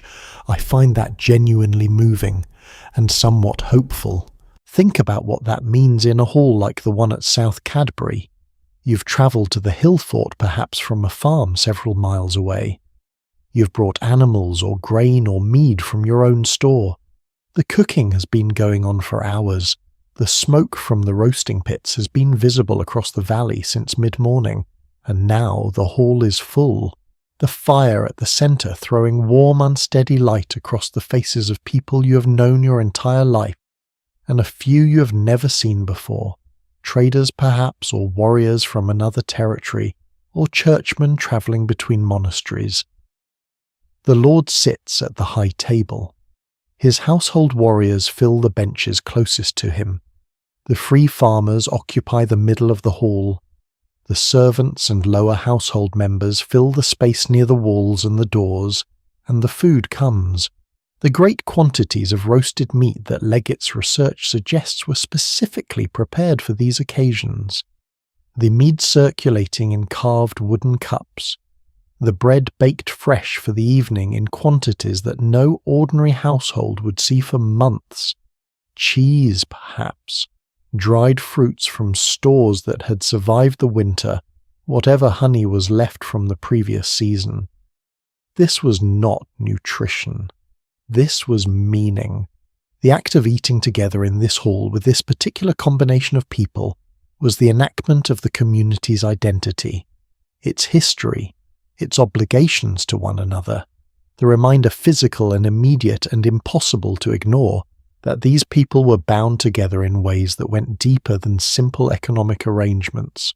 Now, there is a question I want to ask you, and I mean it as a genuine question, not a rhetorical one. When was the last time you ate a meal that felt like that? Not just food, as fuel. Not just eating because you are hungry and something is available. A meal that was actually about the people around the table. That was the whole point. I ask because I think there is something that modern life has quietly taken away from us in this regard. And sitting with the feasts of 5th century Britain makes me feel the absence of it quite acutely. We eat alone so often, in front of screens in cars at desks, efficient and isolated and utterly devoid of the social weight that the people of this era embedded in every communal meal.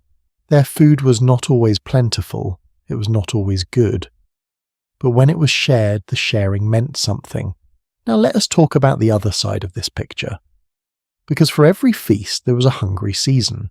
And in post-Roman Britain, the hungry seasons were real frequent and genuinely dangerous. Spring was the most precarious time of year. Winter stores had been depleted across the long cold months. The new crops had been planted but were nowhere near harvest. The livestock were thin from months of poor forage. In the earliest weeks of spring, there was a period that later agricultural communities would come to call the hungry gap, the weeks between when the old food ran out and when the new food arrived. In a good year, the gap was uncomfortable but manageable. In a bad year, a year when the previous harvest had been poor, or when the winter had been unusually severe, or when raiders had taken what the winter stores had not, the gap was something else entirely. Historians estimate that in early medieval Britain, significant food shortages occurred roughly every decade. Not famine in the catastrophic population collapsing sense, though that happened occasionally too, but periods of genuine grinding hunger that left their mark on bodies and on communities. The isotopic record from bones across this period shows some individuals who clearly experienced disruptions to their nutrition during childhood periods of growth arrest visible in the enamel of their teeth. These are called Harris lines and dental hyperplasia in the archaeological literature, and they are the physical signature of hunger written into the body during childhood. They are found across the social spectrum. The hungry seasons did not entirely respect status. When the harvest failed badly enough, even the Lord's household felt it. Though to be clear, they felt it last. Preservation was therefore not a convenience, it was survival strategy. Salt was crucial beyond anything we can easily imagine in a world of refrigeration. Salted pork was the most reliable preserved meat available to ordinary households. Pigs killed in autumn, cured in salt, hung and dried, providing protein through the winter months when fresh meat was impossible to obtain. A family's winter pig was the difference between a hard winter and a desperate one. Smoking performed a similar preservation function, extending the edible life of fish and some meats significantly. Coastal communities had access to dried and salted fish herring in particular, that inland communities could only obtain through trade. And then there was the storage of grain itself. Every community in post-Roman Britain had granaries, often the most carefully built structures on a site, often elevated on timber posts to keep them dry and away from rodents. Grain that was properly dried and stored could last 2 years, perhaps more. 2 years of security against the weather's unpredictability, which means that tending those granaries, watching for moisture, watching for pests, checking the stores against the household's needs, was not a mundane maintenance task. It was an act of profound household responsibility, often performed by women as part of the domestic management that the archaeology of this period increasingly reveals as sophisticated, demanding work requiring genuine expertise. There is one more thing I want to mention about food in this world, and it sits outside the categories of either feast or famine: the wild larder. Post-Roman Britain was by our standards extraordinarily rich in wild food. The countryside that had been partially deforested under Roman agricultural expansion was beginning to regenerate in some areas as population pressure eased and former farmland reverted to scrub and secondary woodland. That regeneration meant hazelnuts, which had always been abundant, blackberries and slowberries and elderberries in the hedgerows, wild garlic, one of the most distinctive tastes of the British countryside, pushing up through the woodland floor in spring, watercress in clean streams, wild mushrooms in autumn, reed birds and waterfowl along the marshes, deer in the forests, though hunting them was a matter of who had the right and the means, and not everyone did. And mushrooms deserve their own sentence, actually. Archaeological evidence from this period shows that wild mushrooms were gathered and consumed fairly widely in post-Roman Britain. There is something pleasantly democratic about mushrooms. They do not care whose land you are on. They appear where they appear, and if you know which ones are safe, knowledge passed down with great care. For obvious reasons, they are an extraordinarily efficient source of nutrition that costs nothing but attention. The people of this era were paying attention to their landscape in ways that most of us walking through a British field or a stretch of woodland today have almost entirely lost. They knew what grew where and when and how to use it. That knowledge was as important as any granary. Food in 5th century Britain was not simple, it was not primitive, and it was not, if you look at it honestly, merely a matter of survival. It was a language. The feast spoke of generosity and power, and the renewal of social bonds. The daily pottage spoke of stability and continuity of the household functioning as it should. The preserved stores spoke of prudence and foresight. The wild mushroom spoke of a relationship with the land itself that went deeper than farming, older than agriculture, older than hillforts, older even than the memory of Rome. And through all of it, braided through the entire food culture of this world, ran the ale. The daily democratic, unassuming ale, everybody's drink, the great equalizer, until the mead came out, and then you knew what kind of night it was going to be. The table of Arthurian Britain was a complicated place, richer than its reputation in some moments, harsher than its reputation in others, but always meaningful, always tied in ways that the people who sat around it understood without needing to articulate to the larger questions of who they were and what they owed each other, and whether this particular arrangement of land and loyalty and kinship and hunger was going to hold.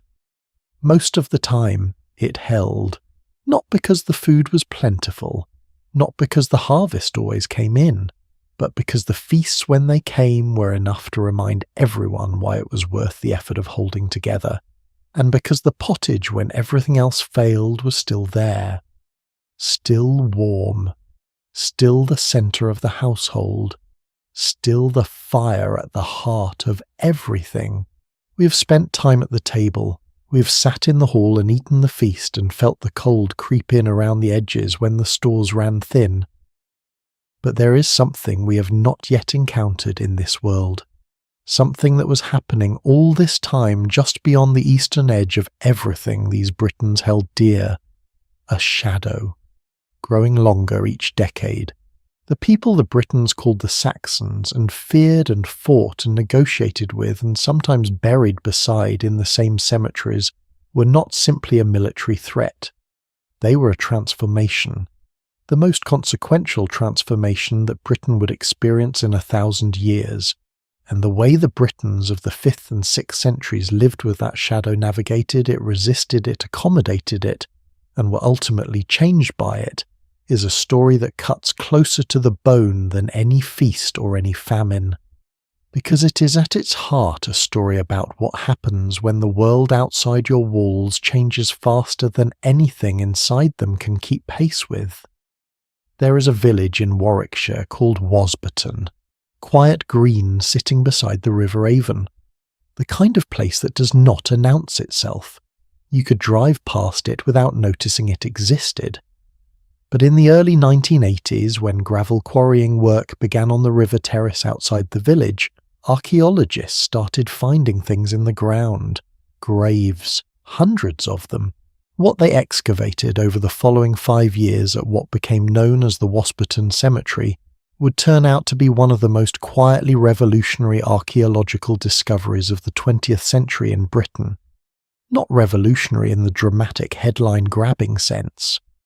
Revolutionary in the way that a single specific undeniable piece of evidence can overturn a century of confident assumptions. Because what the Wasberton Cemetery contained in the same ground in the same 5th century soil, buried side by side, were people. Some buried in the Roman manner, some buried in the Saxon manner, and 9 of them, the most extraordinary 9, buried in ways that combined both traditions simultaneously.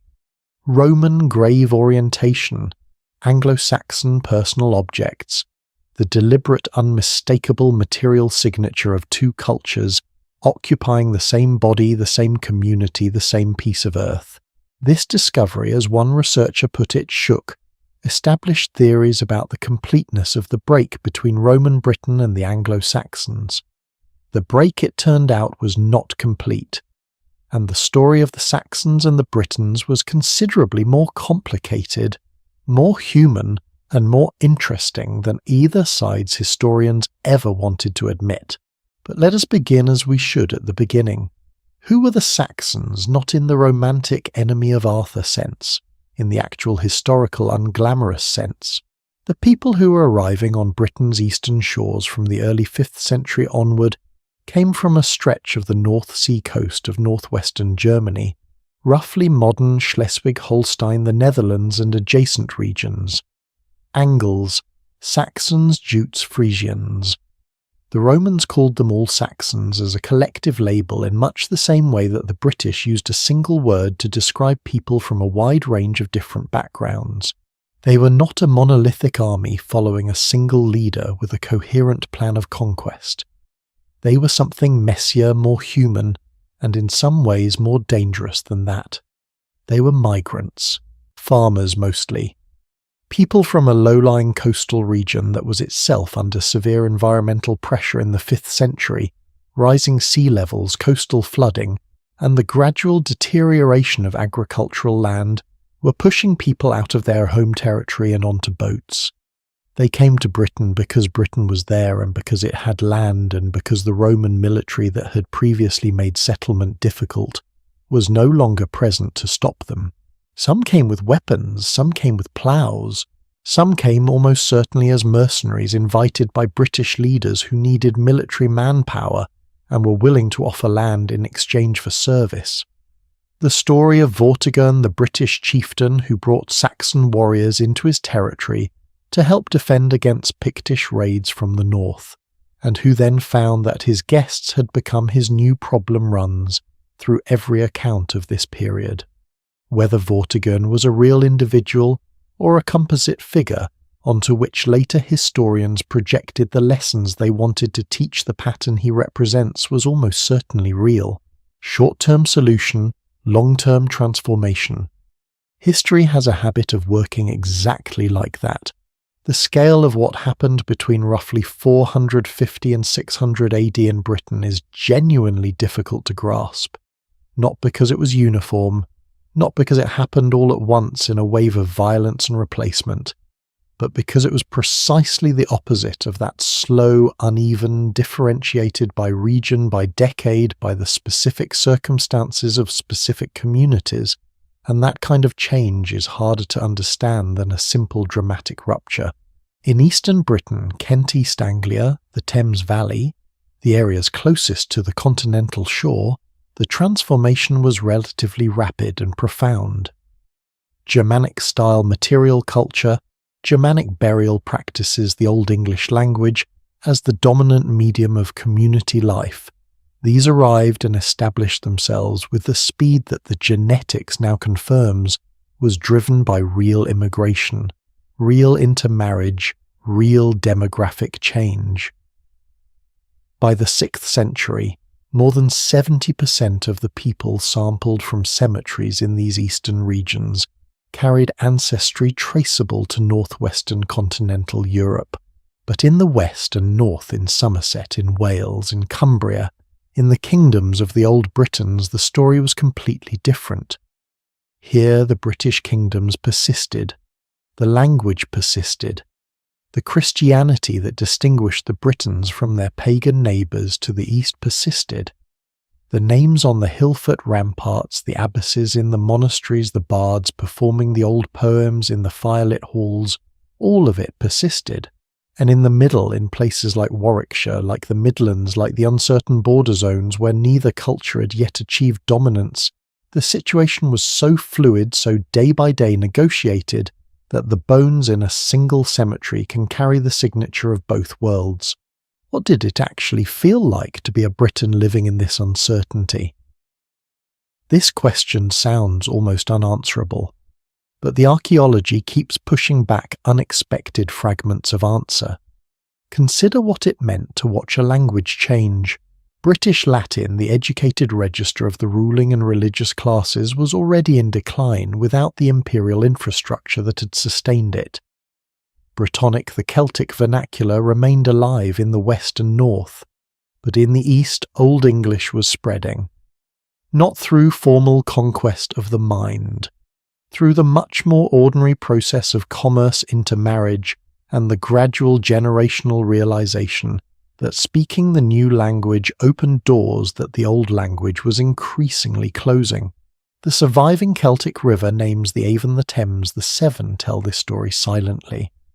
These are Brittonic words that survived because they were so embedded in the landscape that even people who no longer spoke Brittonic continued to use them for the rivers. The rivers kept their British names while everything around them changed. That is a particular kind of loss that I find harder to articulate than more dramatic catastrophes. The slow erosion of a language, the way a word for a river outlives the community that named it. The military story of this period centres on one event above all others, the Battle of Badon Hill, fought somewhere in Britain around the year 500 AD. The date is disputed, the location is disputed, almost everything about it is disputed. It was recorded by Gildas as the climactic victory of British resistance against the Saxon advance.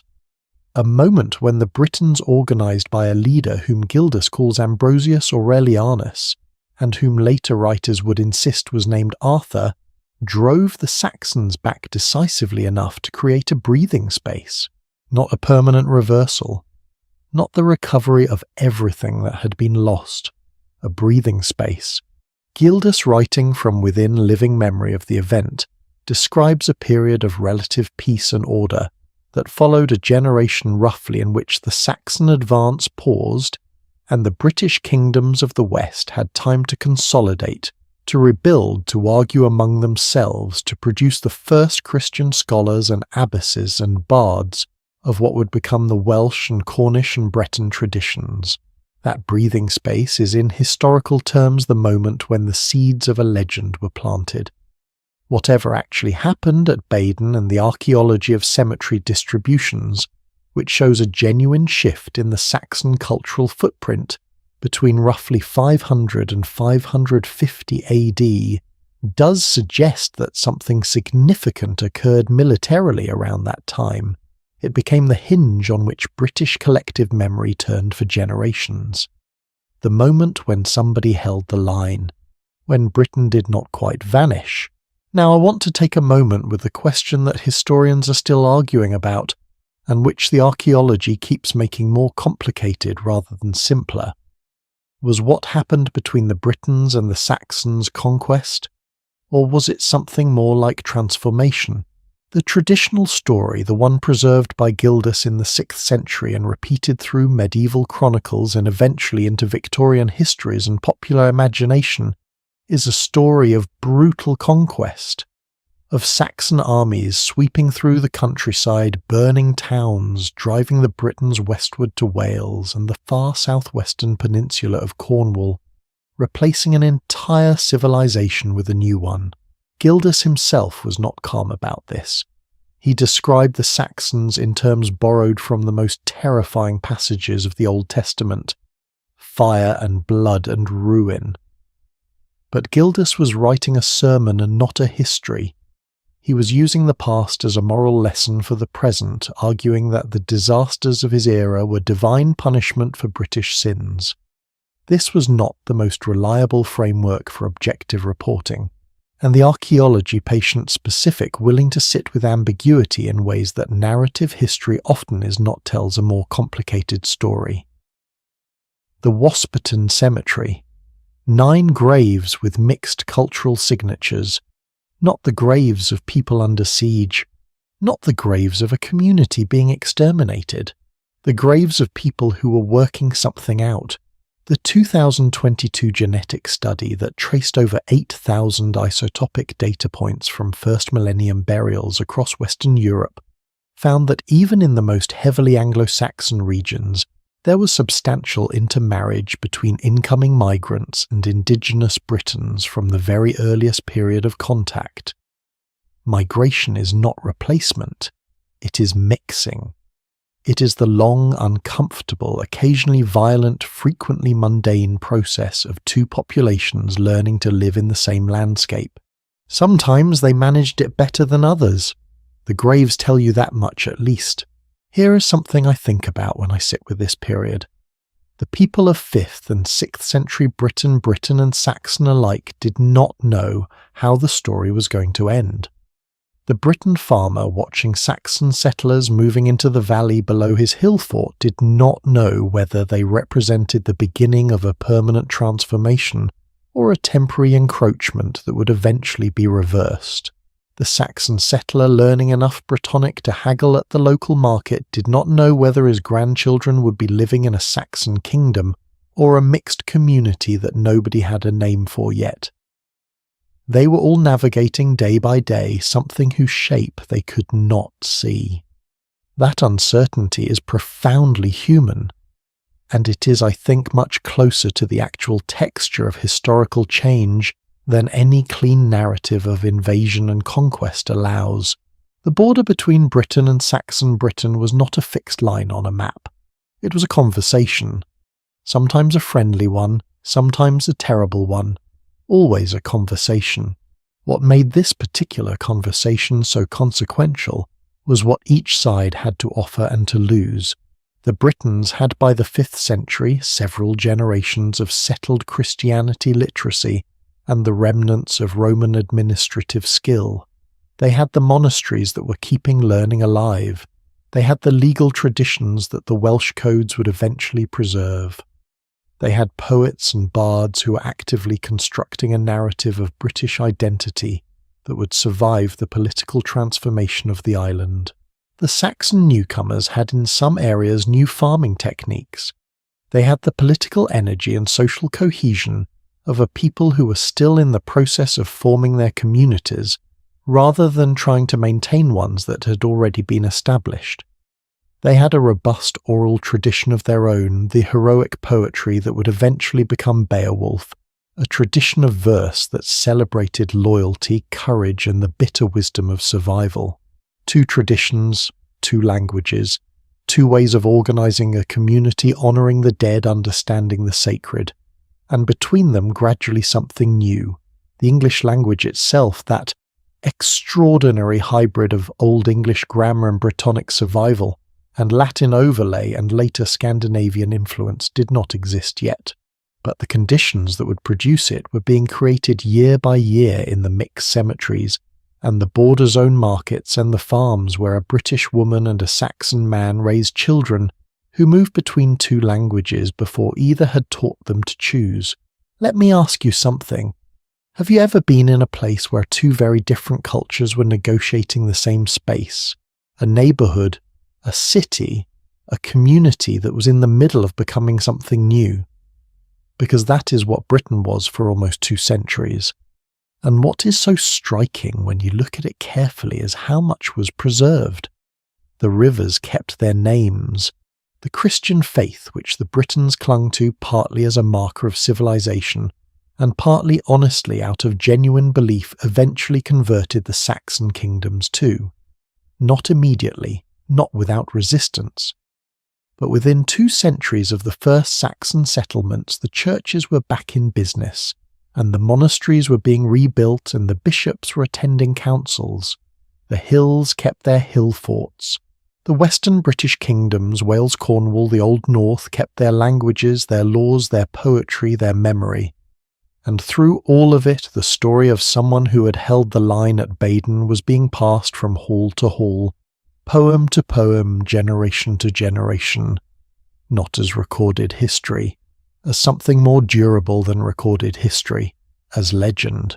The Saxon shadow over 5th century Britain was real. Its violence was real. The communities displaced the languages, eroded the political structures, dismantled all real. But the picture that emerges from the graves, from the genetics, from the quietly revolutionary evidence of 9 people buried in Warwickshire who refused to be just one thing, that picture is more complex than the legend of conquest on one side and the legend of heroic resistance on the other. It is a picture of ordinary people navigating an extraordinary situation with exactly the pragmatism, the adaptability, and the occasional failure of nerve that ordinary people always bring to extraordinary situations. It is, in other words, a thoroughly human picture, And standing at the edge of this human picture, having walked through the hillforts and the feasting halls, having met the women with their land rights and their healing knowledge, having tasted the pottage and the mead and the bitter bite of the hungry season, we're almost ready to meet the man whose name was attached to all of it. But before Arthur, there is one more thing, because the people of this world did not face their fears and their uncertainties and the Saxon shadow on the horizon with only swords and legal codes and ale. They faced them with something older, something that was woven into the landscape of Britain itself, into the springs and the sacred groves and the particular way that moonlight fell on the hill at Glastonbury on a clear autumn night. They faced them with faith, and the faith of 5th century Britain was not a simple thing. It was the most complicated spiritual landscape in the Western world, and that is where we're going next. Somewhere in the late 2nd century, a man in the Roman city of Bath wrote a message on a thin sheet of lead, folded it carefully and dropped it into the sacred spring. The message read, "To Minerva, the goddess Sulis, I have given the thief who has stolen my hooded cloak, whether slave or free, whether man or woman. Do not allow sleep or health to him who has done me wrong, unless he reveals himself and brings those goods to your temple." Someone stole this man's cloak. He was furious. And his solution, his entirely sincere, entirely serious solution, was to write a curse on a piece of lead and throw it into a holy spring, trusting that the goddess who lived in those waters would sort the situation out. Over 100 similar tablets have been recovered from the sacred spring at Bath. People reporting stolen bathing tunics, stolen rings, a sum of money, livestock, in one case 6 silver coins and a bronze ring. These are not the prayers of ignorant people. They are the prayers of a literate, organized Roman-influenced society conducting its most private spiritual business in the most ancient possible way. At a spring that had been sacred before Rome arrived, at a spring that would remain spiritually significant long after Rome left. The religious landscape of 5th century Britain is one of the strangest, richest, most wonderfully complicated spiritual environments in the history of the Western world, and it is almost never described that way. Usually it gets flattened into a simple narrative. Pagan Britain, Christian Britain, the old ways giving way to the new, darkness becoming light depending on which tradition is doing the telling. But the reality that the archaeology, the texts and the physical geography of this island all agree on is considerably more interesting than any simple before and after story. The reality is layering. Centuries of spiritual life laid down in strata, each new tradition, arriving not to replace the previous ones entirely, but to settle on top of them, to negotiate with them, to absorb certain elements, and push back against others, and in doing so to produce something that belonged fully to neither origin and completely to Britain. The question of when Britain became Christian is strictly speaking impossible to answer. The faith arrived with the Roman legions. By the early 4th century there were Christian communities in the major British towns. By 313 AD, when Constantine issued the Edict of Milan making Christianity legal throughout the empire, the British Church was established enough to send 3 bishops to the Council of Arles. But the countryside was different. The countryside, where the great majority of British people lived, moved at a different pace. Roman paganism had coexisted with Celtic religious traditions throughout the occupation temples, dedicated jointly to Roman and Celtic deities, official religion and local practice finding an uneasy accommodation that suited both parties well enough to persist for centuries. And underneath both of them, older still, the landscape itself was holy. The springs, the rivers, the hilltops, the ancient groves of oak that the Romans had called Nemeton's sacred enclosures, where the boundary between the human and the divine was thought to be thinner than usual. These were not places that required theological argument or institutional support. They were holy because they had always been holy, because generations of people had experienced something at those sites, something they could not fully name, something that felt like presence, and had marked those experiences with small offerings dropped into water or carved into stone or tied to branches. That tradition does not end when an empire withdraws. It goes underground sometimes. It waits. And in the 5th century, when the organized church was struggling to maintain itself without imperial support, and the Saxon newcomers were arriving with their own entirely different set of gods, the older sacred geography of Britain reasserted itself with quiet persistence. Now, here is the piece of this story that I find genuinely fascinating and that most histories of early Christianity completely skip over. Britain did not just passively receive Christianity from Rome. Britain exported it back to Rome, to Africa, to the entire Western Church. And the person who did the exporting was a British monk named Pelagius. Born somewhere in Britain around the year 354 AD, his precise origins are debated somewhere in the British Isles. Pelagius arrived in Rome around 400 AD and promptly made himself one of the most controversial theological figures in the history of Christianity. What he argued was at its core quite simple. He believed that human beings were fundamentally capable of choosing good, that the human will properly directed could choose virtue without requiring a special irresistible infusion of divine grace, that God had given people the capacity to do right, and that the responsibility for using that capacity was theirs. This sounds reasonable, possibly even obvious to a modern ear. But to Augustine of Hippo, the most influential theologian in the Western Church, it was not reasonable. It was a direct challenge to the entire architecture of Augustinian Christianity, which rested on the premise that human will was so corrupted by original sin that salvation required God's grace entirely and unconditionally. The debate that followed between Pelagius and Augustine was one of the fiercest theological arguments in the history of the early church. Augustine won. Pelagius was condemned as a heretic. Twice. Jerome, the formidable scholar and translator, weighed in on Augustine's side with characteristic restraint, describing Pelagius as, and I quote, with considerable affection for Jerome's personality, a fat hound weighed down by Scotch porridge. Jerome was not a man who held back. But here is the thing. Pelagius's ideas did not die. They persisted in the Celtic Church of Britain and Ireland for generations. Historian Karl Barth, centuries later, would describe Britain as incurably Pelagian, and modern scholars have argued that the emphasis on individual moral responsibility, on the inherent goodness of creation, on the possibility of human virtue qualities that characterize the distinctive flavor of Celtic Christianity owe a direct and traceable debt to the British monk who had the nerve to argue with Augustine and lost. The heretic from Britain who shaped Western Christian thought in ways that official church history has never quite been comfortable acknowledging. Celtic Christianity, as it developed in Britain and Ireland through the 5th and 6th centuries, was not simply Roman Christianity with a different accent.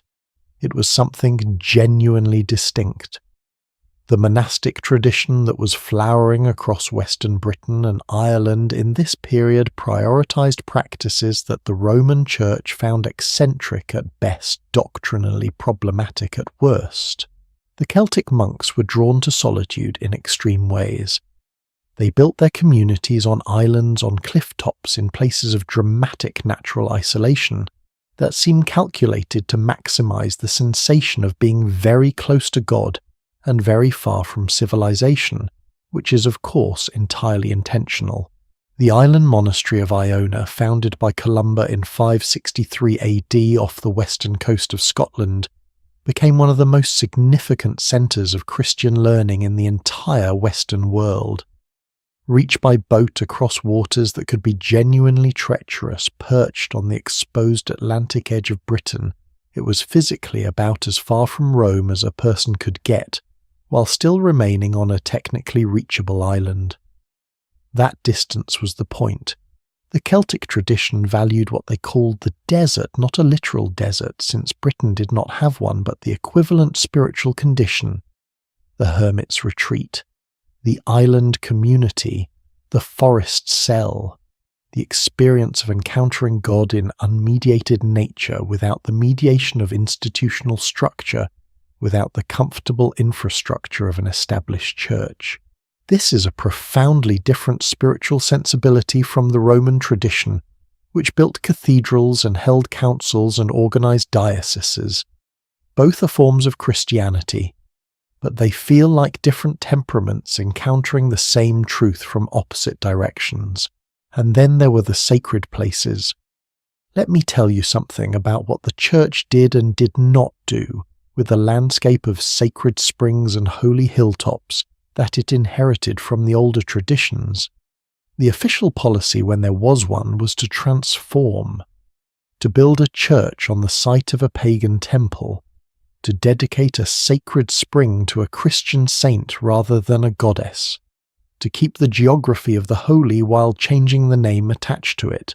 Pope Gregory the Great, writing to the mission he sent to Britain in 597 AD, was explicit about this. Do not destroy the temples of the idols, he advised. Destroy the idols themselves. Sprinkle the temples with holy water.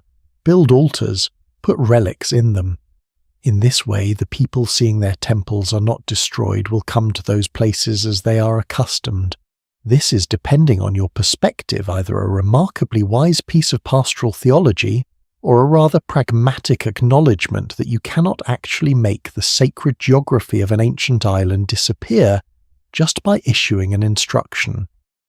The springs kept their water, the hills kept their power, and the people who came to them kept coming, sometimes lighting a candle to a saint, sometimes leaving an offering of flowers, sometimes simply sitting in the particular quiet of a place that felt like it had always been listening. A sacred spring at Holywell in Wales, dedicated in the Christian tradition to a 7th century saint named Winifred, has been a site of continuous pilgrimage from the early medieval period to the present day. People still come there. They still bring their prayers. They still lower themselves into the water. The older tradition did not end. It changed its language.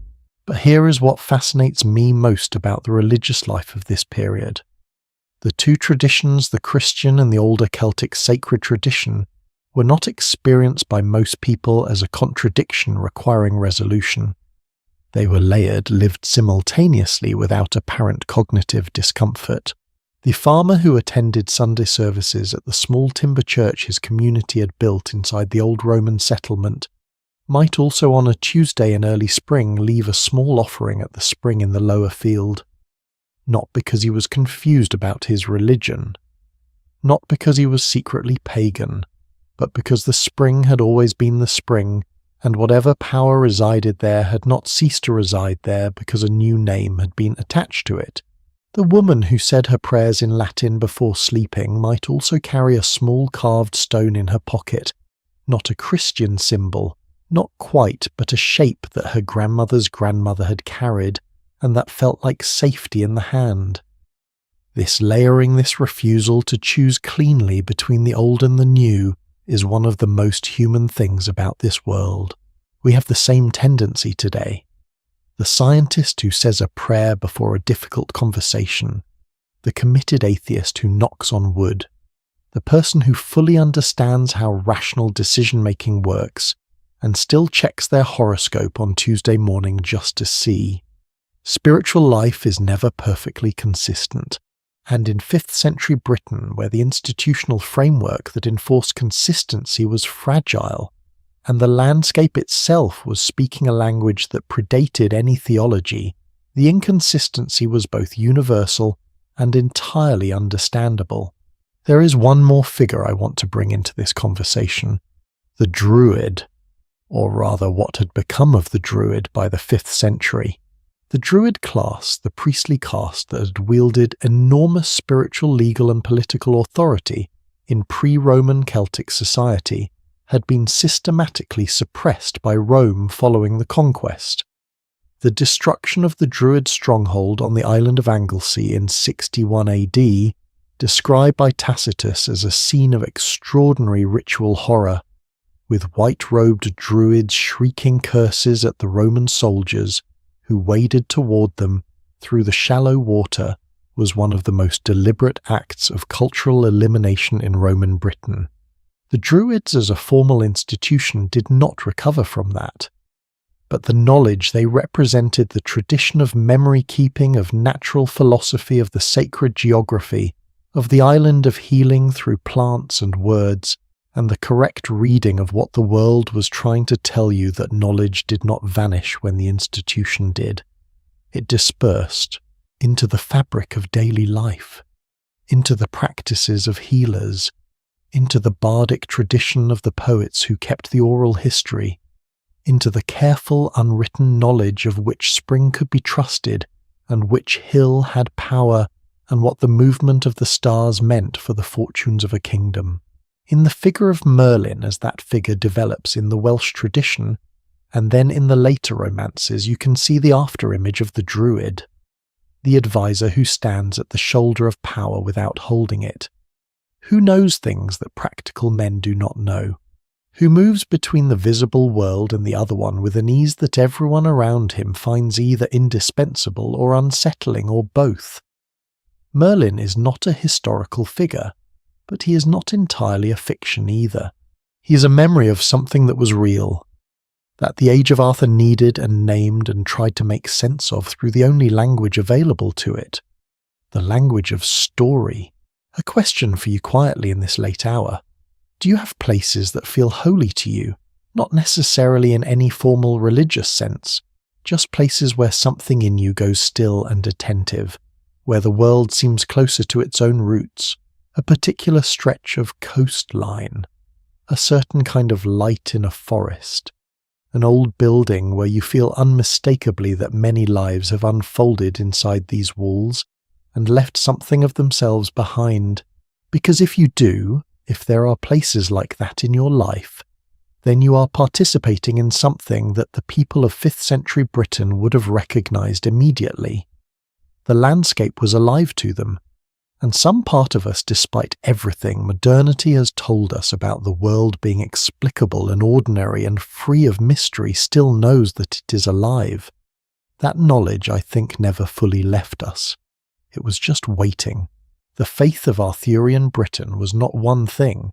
It was a conversation between the sacred spring and the altar, between the Latin prayer and the older wordless instinct, between the monk on his remote island writing the word of God in letters of breathtaking beauty, and the woman in the valley leaving flowers at a place in the earth that had no name but had always been there. It was the conversation between Pelagius, that obstinate British monk who told Augustine that human beings were capable of choosing good, and the thousands of ordinary people who, without knowing anything about theology, lived as though they believed that too. It was a conversation that never fully resolved, which is perhaps the most honest thing you can say about any genuine spiritual tradition. The faith held this world together in ways that laws and kings and armies could not. It gave people a language for their fears, a structure for their grief, a frame for the question that the 5th century was asking with relentless urgency: is this going to be all right? The answer that faith offered was not certainty. It was something more useful than certainty. It was company, the sense that whatever was coming, the Saxon advance, the failing harvest, the sick child, the winter that seemed endless, you were not meeting it entirely alone. And woven through all of that, through the sacred springs and the monastery bells and the old curses on lead tablets and the bardic poems and the carved stone saints and the wild-eyed hermits on their impossible islands, ran a story that was still being told, a story about a king who had gathered the broken pieces of a world and held them together long enough for something worth saving to survive.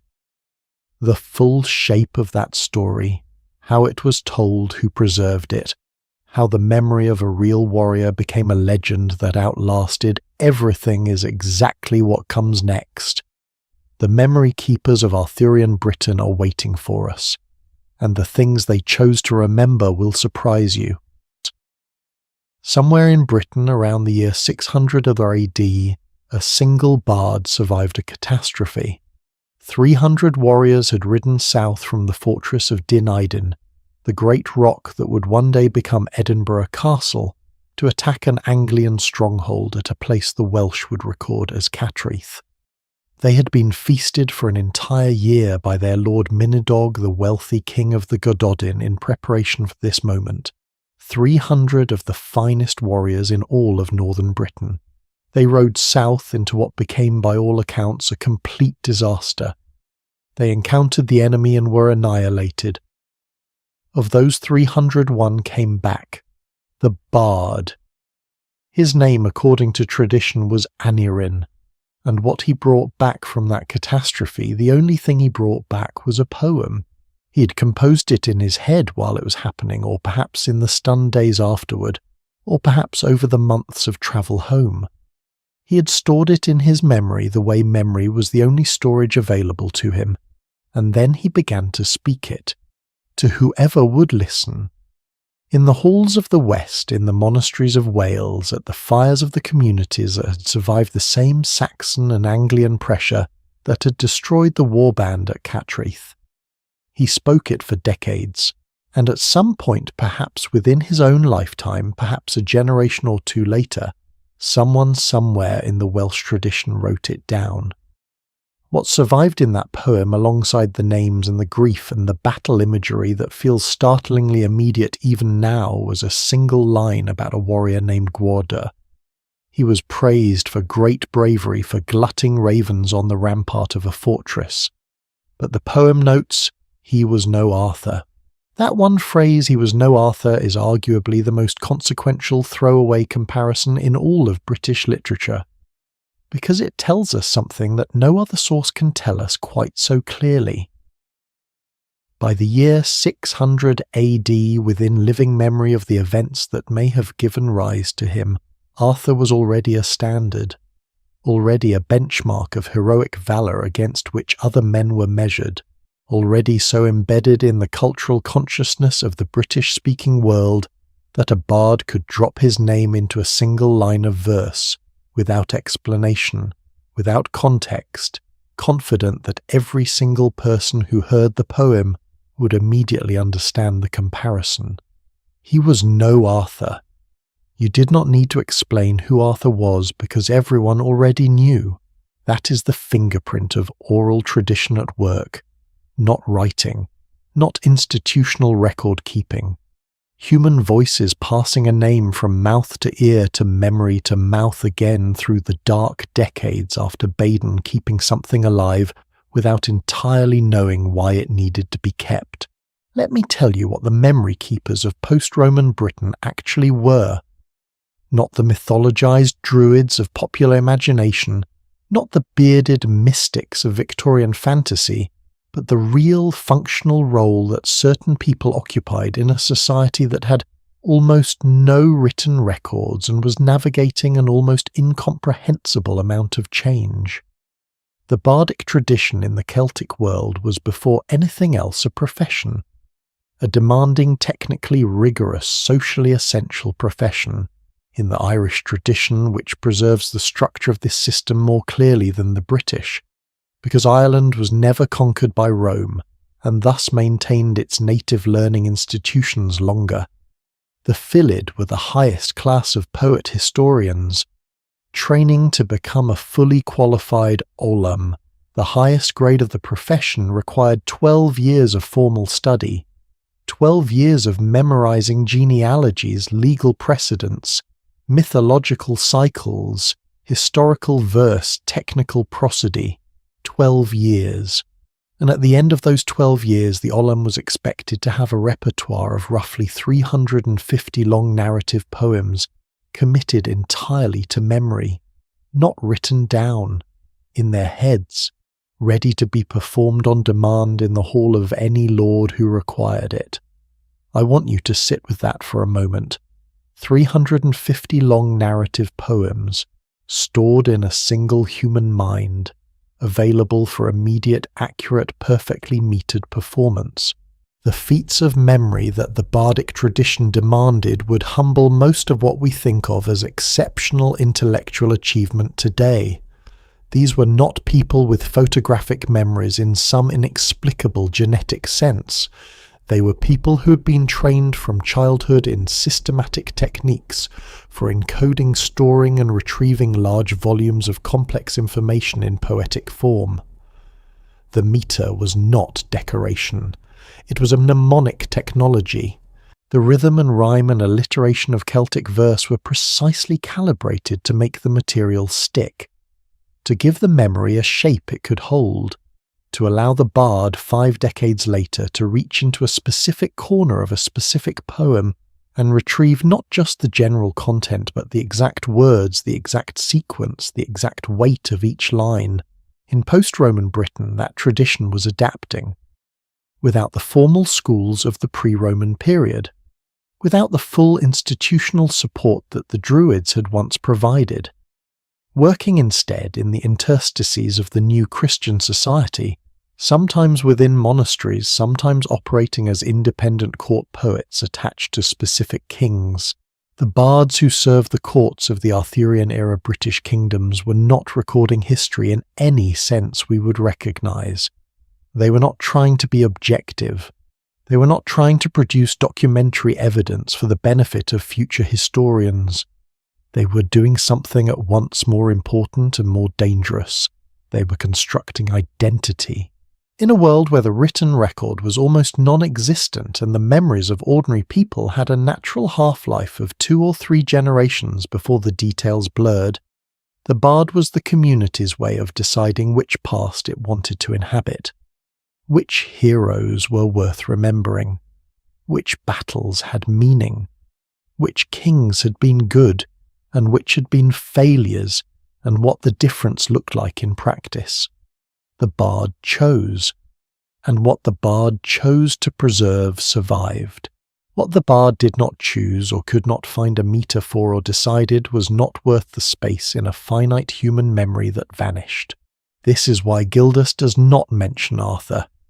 It is a question that has puzzled historians for over 1,000 years. Gildas writing in the mid-6th century is the closest thing we have to a contemporary source for the Arthurian period. He mentions the Battle of Baden.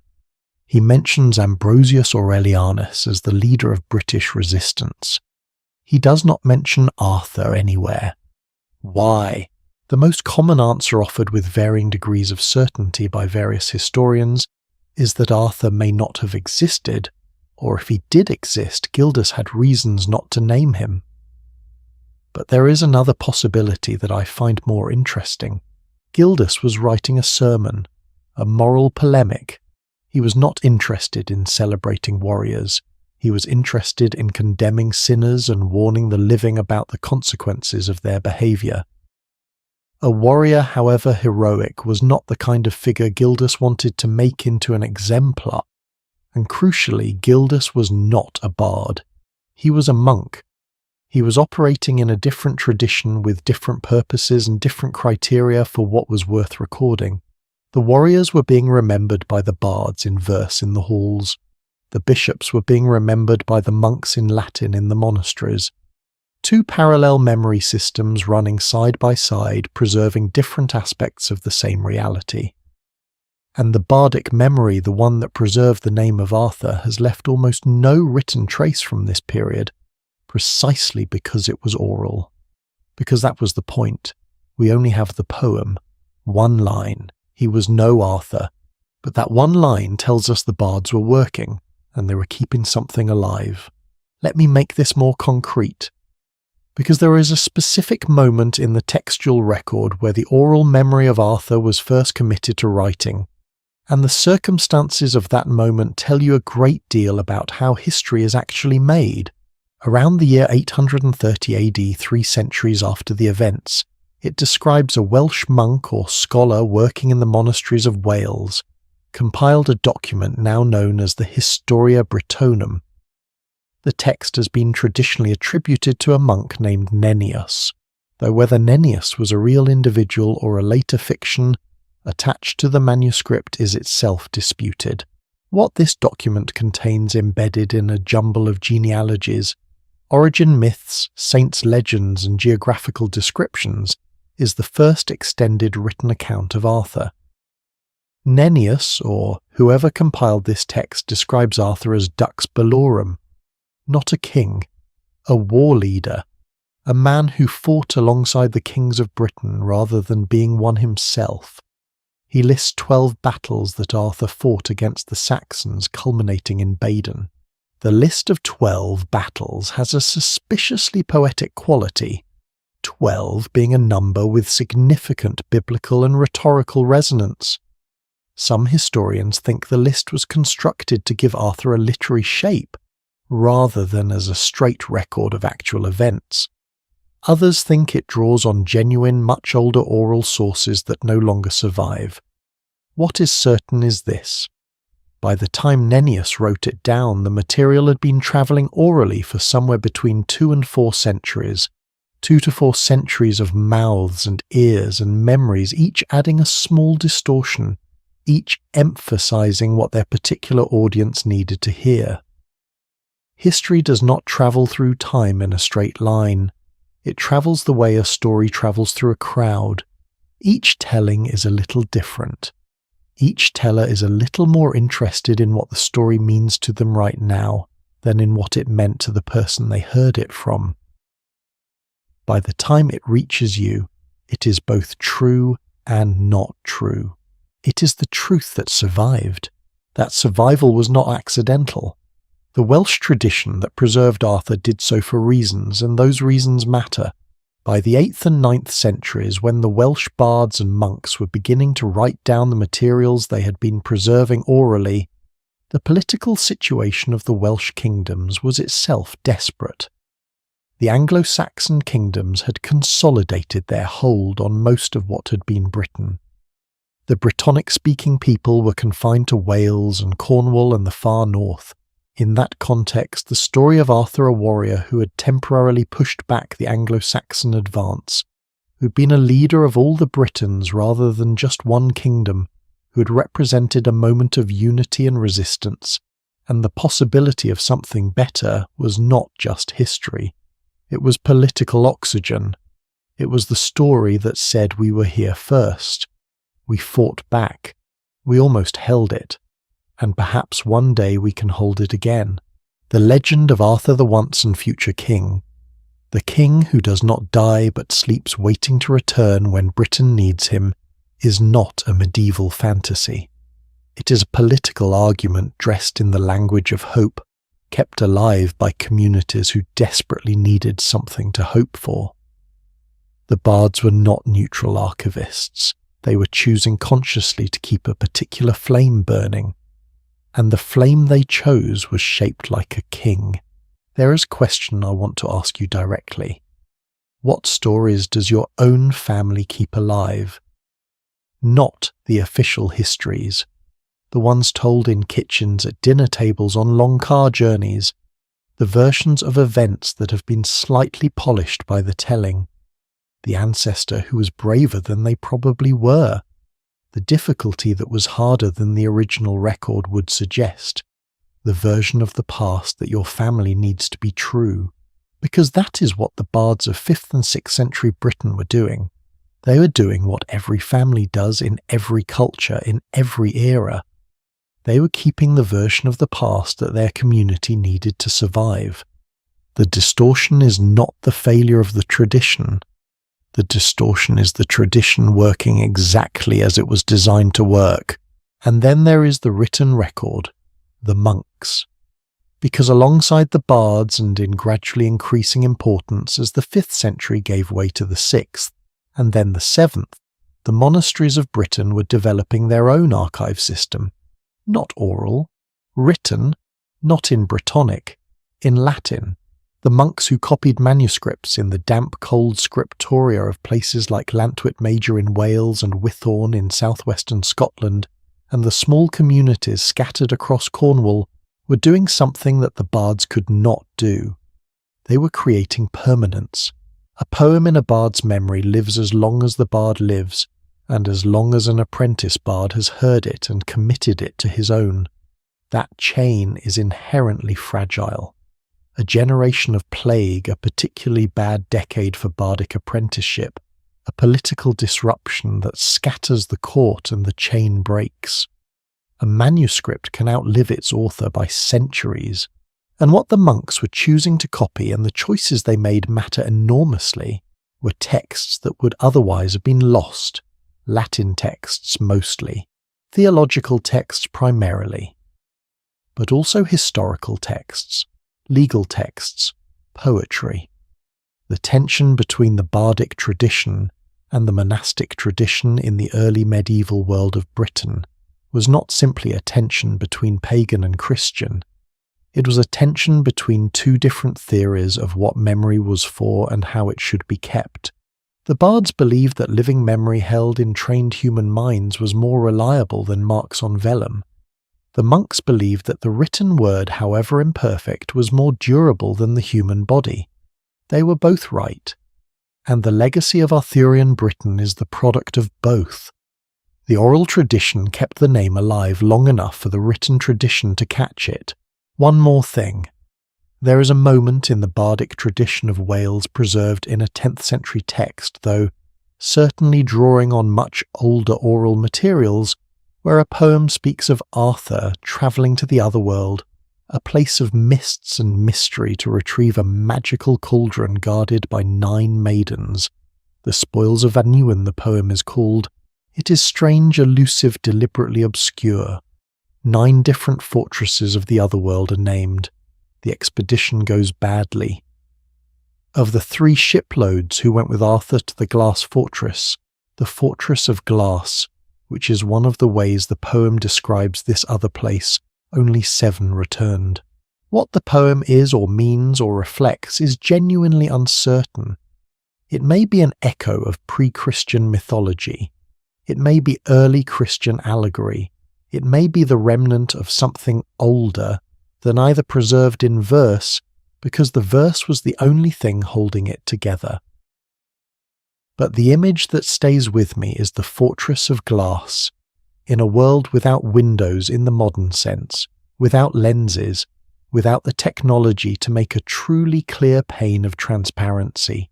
A fortress of glass was in the 5th or 6th century imagination something impossible, something that should not exist. And yet the bard, or the tradition behind the bard, or the tradition behind the tradition put Arthur there, in the place that should not exist, doing what heroes do in the places that should not exist, trying to bring back something worth having. That is, I think, a remarkably accurate description of what the memory keepers of Arthurian Britain were themselves doing, standing in impossible places, holding impossible amounts of the past in their finite mortal minds, trying to bring back something worth having. The memory keepers preserved what they chose, they shaped what they preserved, and in the shaping they created something that no single person among them could have intended, a legend that would outlast everything. The hillforts have fallen to grass, the great halls have returned to earth. The names of most of the people who lived in this world, the warriors, the farmers, the abbesses, the healers, the women with land rights and the men who moved to their wives' communities, and the craftsmen who made those extraordinary bronze brooches, those names are gone.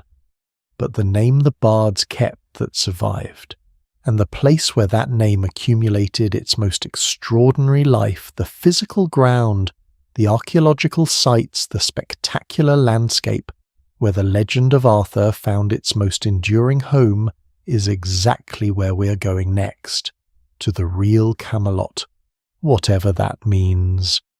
In the year 1184, a fire tore through Glastonbury Abbey in Somerset. The timber buildings burned. The old church, the one the monks claimed had been founded by Joseph of Arimathea himself, the one they said was the oldest Christian church in Britain, the one that attracted pilgrims and their generous donations from across the medieval world, that church burned to the ground. The abbey was suddenly catastrophically desperately broke, and then in 1191 the monks announced that they had found something astonishing in the cemetery just south of their burnt-out church. A grave. 2 bodies, a tall man and a woman, a hollow oak coffin, and buried with the bodies a lead cross bearing an inscription in Latin. The words on that cross, as recorded by Gerald of Wales, who claimed to have personally touched it, read, "Here lies buried the renowned King Arthur with Guinevere his second wife in the Isle of Avalon." The pilgrims came flooding in. The donations followed. The abbey was rebuilt magnificently. This is, and I say this with genuine affection for the medieval monks involved, one of the greatest publicity stunts in the history of Western Christendom. The lead cross itself has long since disappeared, conveniently lost when the abbey was dissolved in 1539. The bones were moved to a splendid black marble mausoleum which was also destroyed. There is nothing left to examine. What we do have is the testimony of Gerald of Wales, who was in a position to know things about Henry II's court and motivations that other chroniclers were not. And what historians have pieced together from that testimony and others is a story that is, depending on your disposition, either entertaining or depressing. The fire happened in 1184. Henry II, who had political reasons of his own to want the legend of Arthur, definitively concluded a living Arthurian hope of British resistance returning was inconvenient for a Norman king is thought by many historians to have nudged the monks in a useful direction. The style of writing on the lead cross, according to later scholars who examined drawings of it before it vanished, was consistent with 11th century script, not 6th century. Not the style anyone would have used to mark a grave 500 years earlier. The grave was a fabrication, or almost certainly a fabrication, and the monks knew it. They were, let us be honest, facing bankruptcy after a catastrophic fire, and they had a legend to hand that could rescue them. If you had been in that position, what would you have done? I genuinely ask that as a question, not a rhetorical flourish, because I find it quite difficult to judge them too harshly. They were practical people in a desperate situation, and they used the tools available to them. The tool that happened to be available was Arthur, as it has been repeatedly across the centuries whenever someone needed something. But let us leave Glastonbury's comfortable medieval fraud behind and go somewhere considerably more honest. Cadbury Castle in Somerset is a different kind of place. No grand monastic tradition, no medieval PR campaign. Just a hill, a modest green, quietly commanding hill in the Somerset countryside that had been associated in local memory with Arthur since before anyone thought to write the association down. When John Leland, the antiquary who served Henry VIII, travelled through Somerset in the 1540s, he noted that the local people referred to the hill as Camelot. This was not a medieval invention. Leland was recording what he heard from the inhabitants of the surrounding villages, who were passing on a tradition that apparently reached back through generations too numerous to count. Then came the dig. In the 1960s, archaeologist Leslie Alcock led 5 seasons of excavation at Cadbury, a project that was widely reported in the press that used then experimental geophysical survey technology, and that made Alcock briefly one of the most famous archaeologists in Britain. And what Alcock found was not the gleaming fantasy of Hollywood romance. It was better than that. It was real. The innermost Iron Age defences of the hill had been massively refortified in the post-Roman period. Not with the same stone-built techniques the Romans favoured. With a timber-framed rampart and dry stone facing built on a scale that Alcock described as providing a defended site double the size of any other known fort of the period, the largest British fortification of its time. At the centre of this refortified hilltop a substantial timber great hall, 20 metres long by 10 metres wide, 65 feet by 32 feet, for those of you working in Imperial, large enough to seat a serious number of people, built to impress. The pottery evidence placed this reoccupation between approximately 470 and 580 AD, right in the middle of the period that the legend of Arthur describes, and among the pottery once again those extraordinary fragments of Mediterranean amphorae, wine jars from North Africa, fine tablewares that had travelled from the shores of the Aegean or the coast of Turkey to this Somerset hilltop. Someone at Cadbury Castle in the late 5th century was wealthy, connected and powerful enough to drink wine imported from the other end of the known world. Alcock published his excavation under the careful hedge title, "Was This Camelot?" The question mark was deliberate. He was a rigorous academic, and he knew perfectly well that the archaeology could not answer that question. It could only describe what had been there. What had been there was extraordinary. Here is the question that archaeology cannot answer, and I think it is worth sitting with explicitly. Can the physical evidence from these sites prove that Arthur existed? No, it cannot. And I want to be clear about why, because clarity on this point actually makes the story more interesting rather than less. The archaeology of 5th and 6th century Britain describes a real world, real people, real power structures, real trade connections, real military infrastructure. It describes a world in which a powerful British leader controlling the Somerset hillforts and the trade routes to the Mediterranean could plausibly have existed, could have been the kind of figure that left a memory strong enough to become 3 centuries later a legend. But the archaeology cannot name that figure. It cannot put a face to the Great Hall at Cadbury or the imported wine at Tintagel. It cannot tell us whether the person who commanded that extraordinary fortification was called Arthur or Ambrosius or something else entirely. What it can tell us is that someone was there, and that someone mattered. Tintagel is different from Cadbury in almost every way that matters.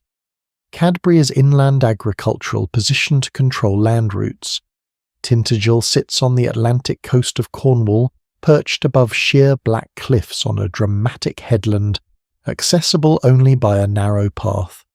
Where Cadbury controlled roads, Tintagel controlled the sea. Geoffrey of Monmouth, writing in the 1130s, chose Tintagel as Arthur's birthplace, because it already had a reputation as a place of power and mystery. The tradition he was drawing on was older than his book, and the archaeology when modern excavators began working there seriously in the late 20th century, and then again in a major 5-year project that English Heritage commissioned, starting in 2016, confirmed what the tradition had always suggested. Tintagel was extraordinary. The 2016 excavations revealed stone walls a metre thick, the most substantial post-Roman structures known from anywhere in Britain in this period. Slate floors, a flight of steps, the remains of buildings that covered the headland in a density that nobody had expected. Inside those buildings, the material record reads like a shipping manifest from the Aegean, hundreds of fragments of Mediterranean amphorae, fine glass from Spain, tablewares from Turkey and North Africa, the physical residue of a community that was plugged into the trading networks of the entire Mediterranean world from a dramatic Cornish clifftop. But the most remarkable single find from Tintagel is not a pot or a glass fragment. It is a piece of slate about the size of a paperback book found in 1998, embedded in the wall of one of those post-Roman buildings. On the slate, several words were scratched in a Brittonic script. Among those words was a name, Arthurian. The archaeologists were careful, necessarily professionally responsibly careful, to explain that this was not proof of Arthur. The name Arthurian is related to the same root as Arthur, but it is not Arthur. The stone does not say King Arthur lived here. What it says is that someone who bore a name from the same linguistic family as Arthur was literate, was present at Tintagel, and was important enough for their name to be scratched into the wall of a significant building at one of the most powerful post-Roman sites in Britain, in the right period, in the right place, with the right name or close enough to the right name that you can feel the hairs on your arms standing up a little, even knowing perfectly well that you should not read too much into it. The second inscribed stone found at Tintagel in 2018 is in some ways even more striking than the Arthurian stone, even though it does not contain any name linked to the legend. It is a 2-foot piece of Cornish slate that had been used as a window ledge. On it someone had scratched a combination of Latin writing, Greek letters and Christian symbols. Writing expert Michelle Brown from the University of London examined the stone and concluded that the person who made these marks was practicing their letters, working through both the informal documentary script and the formal illuminated manuscript style that the great gospel books of this period used. A student, essentially, sitting in a stone building on a Cornish cliff top in the 7th century, practicing their penmanship on a windowsill. A person learning to write, in the middle of the period that popular imagination has always called the Dark Ages. Brown's assessment of the stone is worth repeating. The lettering style and language, as well as the Christian symbols with their Mediterranean influence, all reveal precious clues to the culture of those who lived at Tintagel in this period. These were not the Dark Ages. These were people writing, people learning, people maintaining a literate tradition in a place that the standard narrative says should have been illiterate and isolated. Let me ask you something that I genuinely wonder about. If you visited one of these sites, Tintagel on its Atlantic clifftop or Cadbury, with its sweeping Somerset views, what would you hope to feel the legend, the romance of Camelot and knights and a magic sword? Or the reality? The sense of standing in the same grass where real people, whose names we do not know, built something large and proud and ambitious in the middle of a world that was coming apart around them. I ask because I think both of those responses are legitimate, and I think the best answer is probably that the two cannot be separated. The legend grew from the reality gave the legend its roots. And when you stand on Cadbury Hill on a clear day and look 12 miles north to where Glastonbury Tor rises out of the Somerset levels, that distinctive, strange, lone hill with its ruined tower on the summit, you understand in your body rather than your mind why people kept telling stories about this landscape. It looks like a place where extraordinary things happened, because extraordinary things did happen here. They just were not quite what the stories say. And Glastonbury itself, away from the fraud of the 1191 grave, which is the most entertaining part of the story but not the whole of it, the archaeology of Glastonbury in the post-Roman period is genuinely significant. Recent work by the Glastonbury Abbey Archaeological Archive project, led by Roberta Gilchrist from the University of Reading, has reassessed decades of excavation records from the site. What emerged was not evidence of Arthur's grave. Nothing like that. But there was evidence of high-status occupation of the Glastonbury site in the 5th or 6th century. Large-scale glass production, one of the biggest glassworking operations in England from this period, recycling Roman glass from the ruined buildings of the old empire into new objects for a new world. Evidence of settlement predating the medieval abbey by centuries, and the extraordinary symbolic landscape itself. Glastonbury Tor, which rises from the surrounding wetlands with a distinctive, almost theatrical quality that no amount of familiarity quite erases, was a place of spiritual significance, long before any abbey stood on the lower ground beside it. In a period of intense Christianity, layered over older sacred traditions, which is exactly what the 5th and 6th centuries in Britain were, a place like Glastonbury would have been a centre of both. Not Arthur's grave, but something real, something important, something that deserved the weight of memory it eventually accumulated. Here is what I have come to believe after spending a great deal of time with this material. The real Camelot is not a specific site waiting to be found. The real Camelot is a description of something that was briefly imperfectly actually present in 5th and 6th century Western Britain, a network of hillfort communities, a set of shared cultural values, Christian faith, Romano-British identity, loyalty to a military leader who fought the Saxon advance. A moment, however brief, of something like coordinated resistance under a commander whose name the bards decided was worth keeping. Cadbury Castle is part of that picture. Tintagel is part of that picture. The glass and the pottery and the writing slates and the great halls and the imported wine, all of it is part of that picture. What archaeology has found across decades of careful, patient, unglamorous work in cold Somerset fields and on windswept Cornish cliff tops is not a fairy tale. It is the skeleton of a real world, a world that deserved its legend, and a world that slowly is being recovered from the earth where it has been waiting for us. There is one thing the archaeology cannot tell us, though, and it is the most important thing of all. It cannot tell us why this particular world, this specific century, this one set of people, fighting for their identity and their land and their way of life in post-Roman Britain, why this world, of all the worlds that have risen and fallen across the length of British history, why this world produced a legend that has never stopped growing. That question is not an archaeological question. It is a human question. And the answer, the reason Arthur endures when so many other stories do not, is where we're going next. Because it turns out that the reason Arthur still matters in the 21st century to people who have never been to Somerset and never heard of Cadbury Castle and could not pick Tintagel out on a map.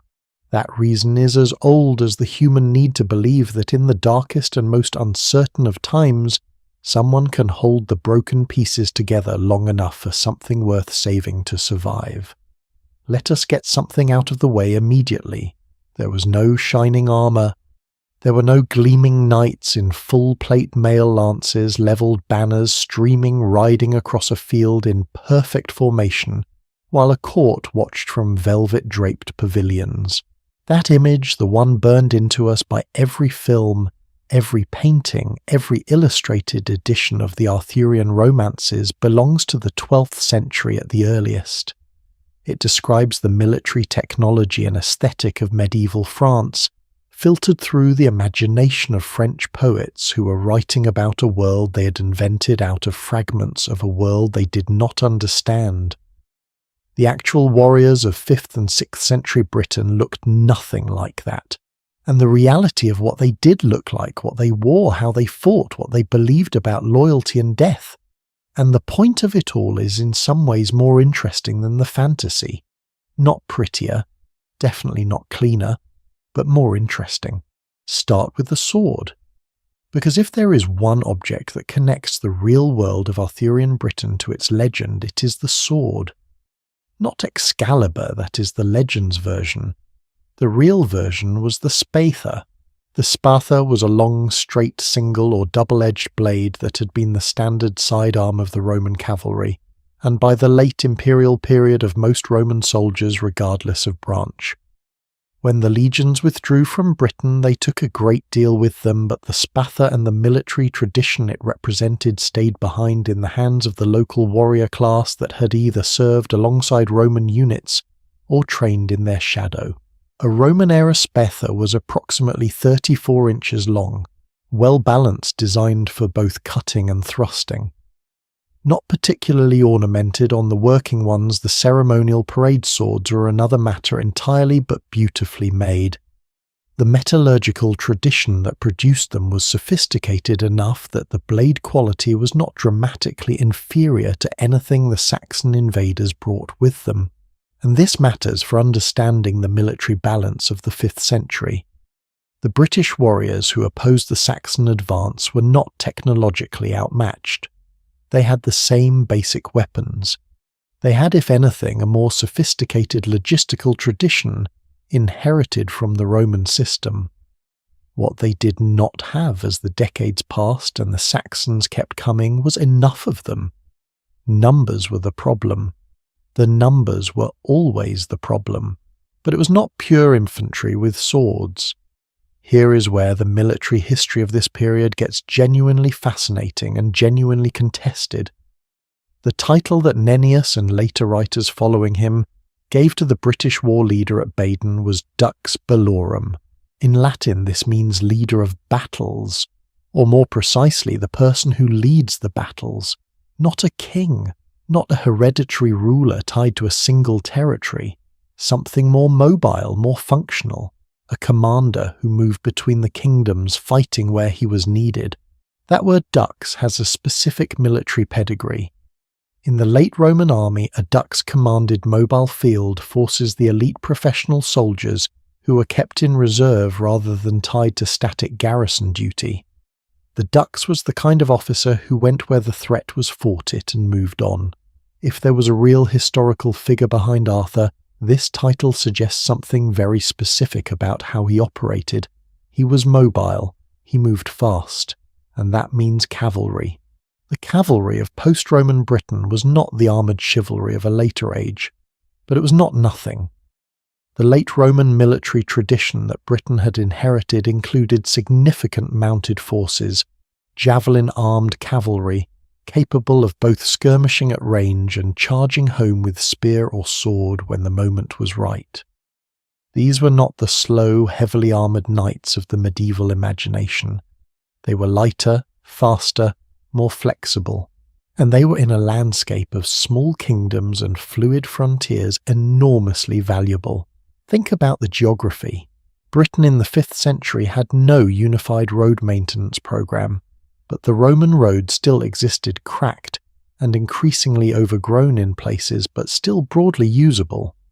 A mobile cavalry force using those roads could theoretically cover distances that would take Saxon infantry days in hours, could appear where they were not expected, could strike and withdraw before the heavier Saxon foot soldiers could effectively respond. That strategic mobility, the ability to project force across the Arthurian era British landscape faster than anyone else, is entirely consistent with what the sources describe. 12 battles across the breadth of Britain, moving north, then south, then north again. Always where the fighting was. Whether the man who commanded those battles was named Arthur or something else, the pattern they describe belongs to a specific military capability. Cavalry, speed, a professional mobile strike force, the comitatus. The comitatus is the institution that makes the legend make sense. And it is, when you look at it carefully, one of the most extraordinary social inventions in military history. In the late Roman and post-Roman world, the comitatus, from the Latin for companion or escort, described the personal war band that gathered around a successful lord. Not a hereditary army, not a conscripted force, a chosen company of warriors who had sworn personal loyalty to a specific leader and lived it, trained and fought alongside him. We have already encountered the comitatus principle in the Welsh poem Wai Gododin, which described 300 warriors feasting for a year in the Hall of Minadog before riding south to their deaths at Cattraeth. What that poem preserves is not just a battle, it preserves the complete emotional and social architecture of the comitatus world, the feast, the oath, the hall, the knowledge shared and unspoken between everyone present that the relationship between lord and warrior was absolute. The lord owed his warriors food, equipment, generosity and glory. The warriors owed the lord everything else, including, if it came to it, their lives. Breaking that oath was not simply a military offence, it was social annihilation. The Welsh had a word for the man who betrayed his Lord Bradwar. The worst thing you could be called. A traitor, not in the legal sense, but in the deepest moral sense, a person who had severed the primary bond of their world. This is why the Lancelot of the later romances, who betrays Arthur by his relationship with Guinevere, carries such catastrophic weight in the story. The medieval poets who added that element were reaching, however imperfectly, for something real. The comitatus bond was not just loyalty. It was the entire structure holding civilization together, When it broke, everything broke. Now let me tell you something about the warriors of this world that very few histories bother to mention. They were not just soldiers. The man who rode in the comitatus of a 5th century British lord was simultaneously a warrior, a dependent, a member of the lord's household, a political statement and a cultural investment. His equipment was his lord's investment in his value. Mail armour, and some of these warriors did have mail. The interlocked iron rings that took weeks of skilled labour to produce was not personal property in the way a modern soldier's uniform is. It was a loan, a visible sign of how much the Lord valued the warrior enough to arm him properly. His training was communal. The comitatus practiced together, rode together, developed the specific combat techniques and communication patterns that made a small, fast cavalry force effective against much larger infantry numbers. They knew each other's horses, they knew each other's instincts, and their stories were told together, not separately, not as individual biographies, but as a group. The bard who served the Lord did not just celebrate the Lord, he celebrated the company. He memorized the names of the warriors, their specific acts of bravery, the particular qualities that made each one worth remembering. That is how Gododin works. Not as an account of a battle, but as a series of individual portraits, each warrior given their moment, their epitaph, their place in the memory of the tradition. He drank mead, he rode to Catraith. He was no Arthur. And here, where the Gododin references the greatest warrior of the age as a casual benchmark, we come to the most interesting military question of this whole period. What did Arthur actually do that made him so definitively the standard against which other warriors were measured? Nennius's list of 12 battles is usually dismissed by historians as too neat, too literary, too obviously constructed to mean anything reliable. And that skepticism is probably correct. The number 12 carried too much religious and rhetorical significance in both Celtic and Christian traditions to be coincidental. But behind the literary tidiness, something real almost certainly happened. The cemetery evidence that showed the Saxon archaeological footprint contracting between roughly 500 and 550 AD is not literary.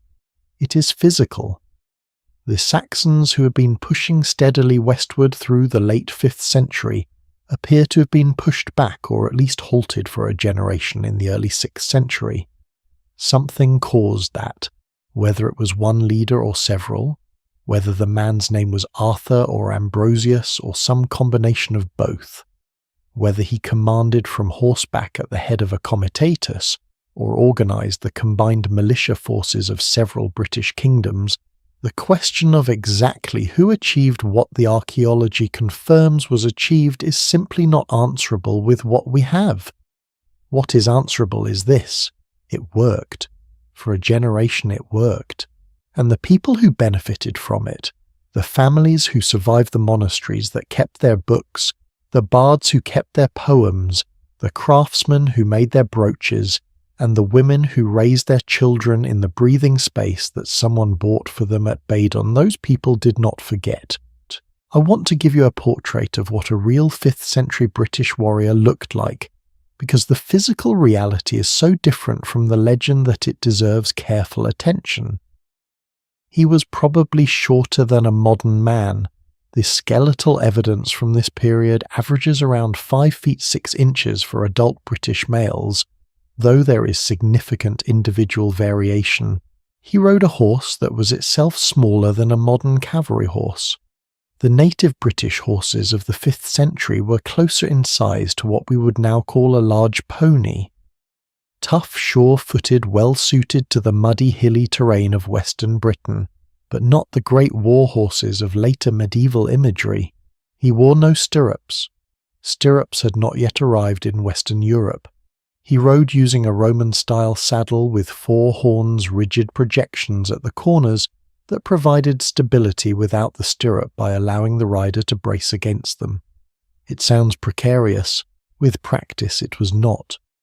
Roman cavalry had operated very effectively in this style for centuries. His armour, if he had any, was probably a mail shirt, the short-sleeved variety reaching to the mid-thigh, made of thousands of interlocked iron rings. Over it, perhaps a leather jerkin for padding. A helmet iron or bronze of a type descended from late Roman military styles. A large round shield of wood and leather. His primary weapon was the spear. The spather at his hip was a backup.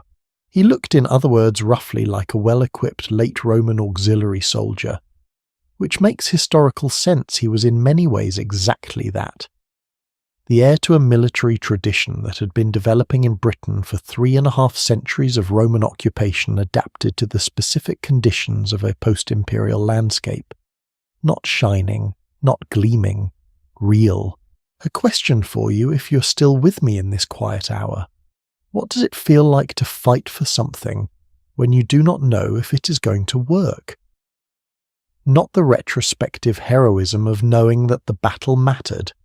The actual experience in the 5th century of riding out with a small company of trained warriors to meet a Saxon advance, not knowing whether this engagement was the one that turned the tide or just another battle in an unwinnable war. Because those warriors did not know. They could not have known. They made their oaths, they rode, they fought, and some of them came back, and some of them did not. And the bard, if one survived, composed the elegy, and the elegy remembered them.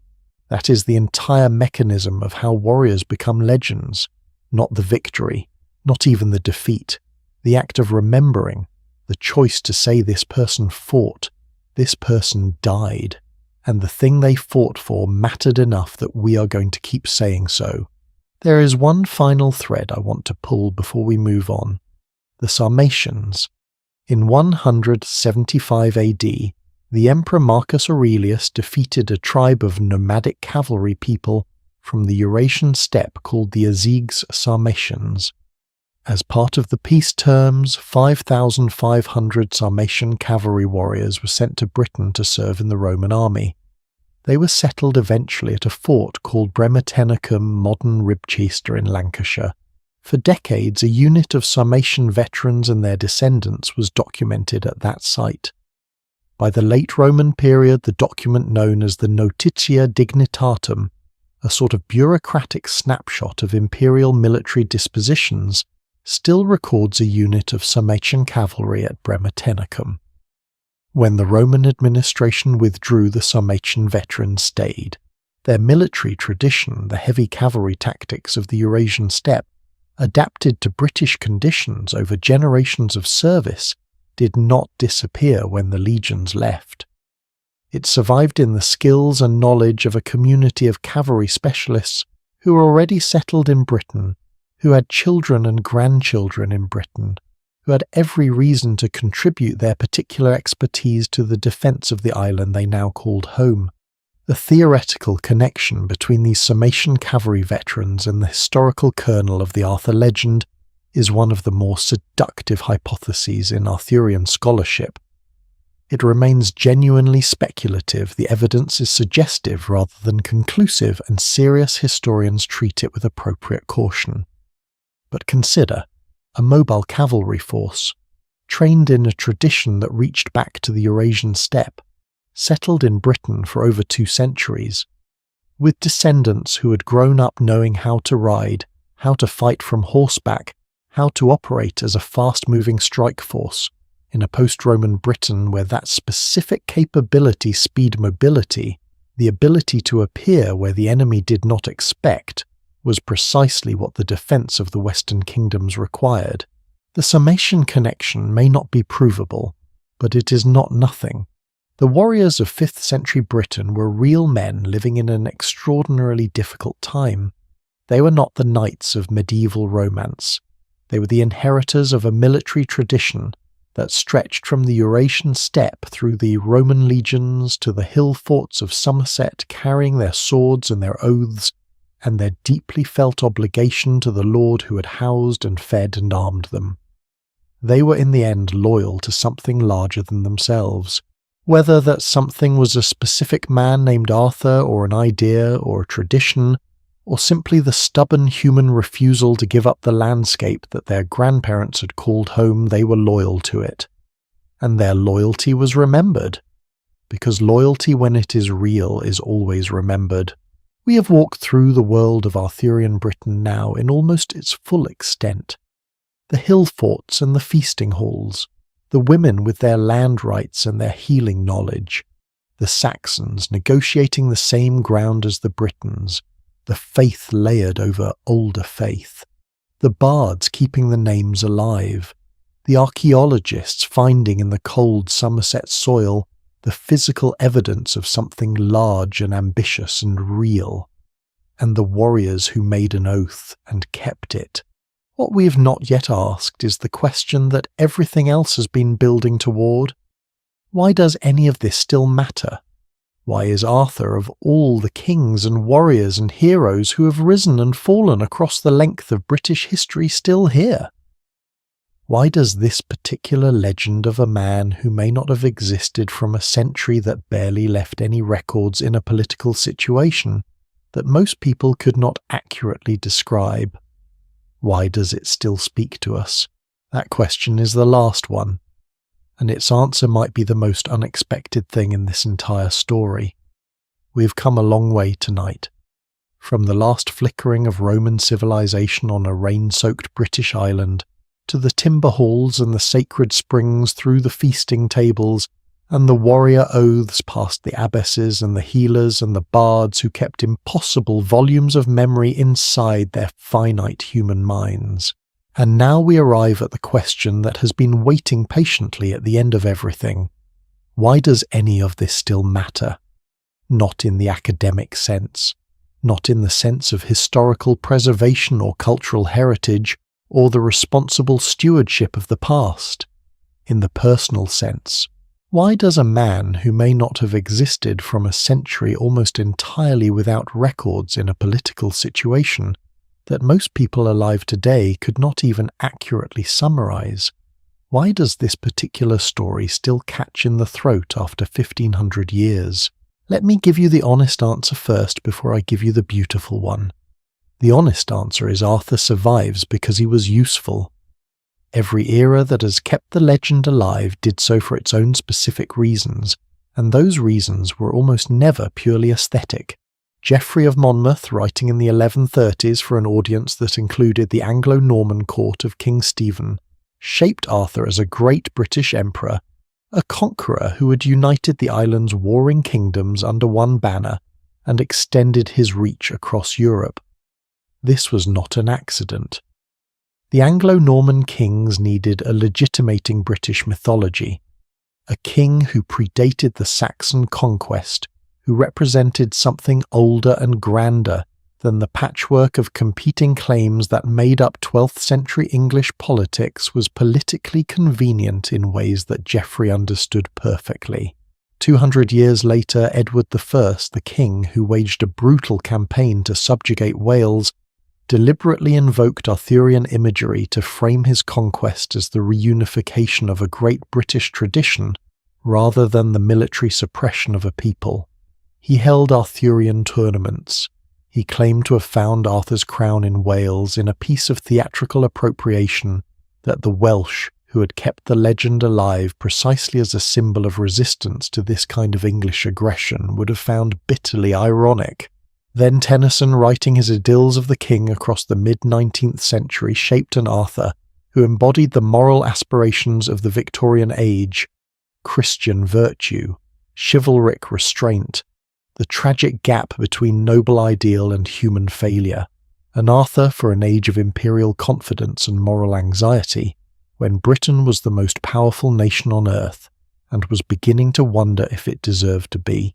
And T.H. White, writing The Once and Future King in the 1930s and completing it in the shadow of the Second World War, turned the legend into a meditation on power violence and whether human beings were capable of learning anything at all. His Arthur is a man who builds something beautiful and watches it destroyed not by external enemies, but by the contradictions within his own circle. It is the most honest version of the legend and also the most heartbroken. Each of these Arthurs is a different person. Each of them is the same story. The scholar Inga Breeden, writing on the Arthurian tradition, put it with a precision I have not been able to improve on. She observed that the remodelled Arthurs were more culturally revealing than the question of whether an original or authentic Arthur actually existed. Let me say that again because it deserves to be held. The remodelled Arthurs, the ones each era invented, are more revealing about that era than any historical inquiry could be.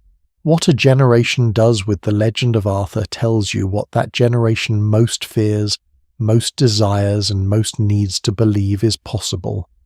The 12th century needed a conquering king. The Victorian era needed a tragic moralist. The 20th century needed a man who tried and failed and somehow still mattered. What does the 21st century need? I think about this more than is probably sensible. Because the recent versions of Arthur, and there are always recent versions, the legend never stops generating. New ones are interesting in ways that feel specific to our particular moment. The Mists of Avalon, written by Marion Zimmer Bradley and published in 1982, retold the entire Arthurian story from the perspective of the women. Morgane, Guinevere, Igraine. The women who had always been there in every version, but always as supporting characters in a man's story. Bradley gave them the centre of the frame, and the book sold millions of copies. Because it turned out that there was an enormous audience, predominantly women, who had been reading the Arthurian stories for centuries and quietly waiting for someone to ask what those stories looked like, from the inside of the experience that the dominant tradition had always elided. That is not a coincidence. That is a generation telling you through the legend it chooses to tell exactly what it needs. And then there is the version that I find most revealing of our current moment, the version where Arthur is not a king at all.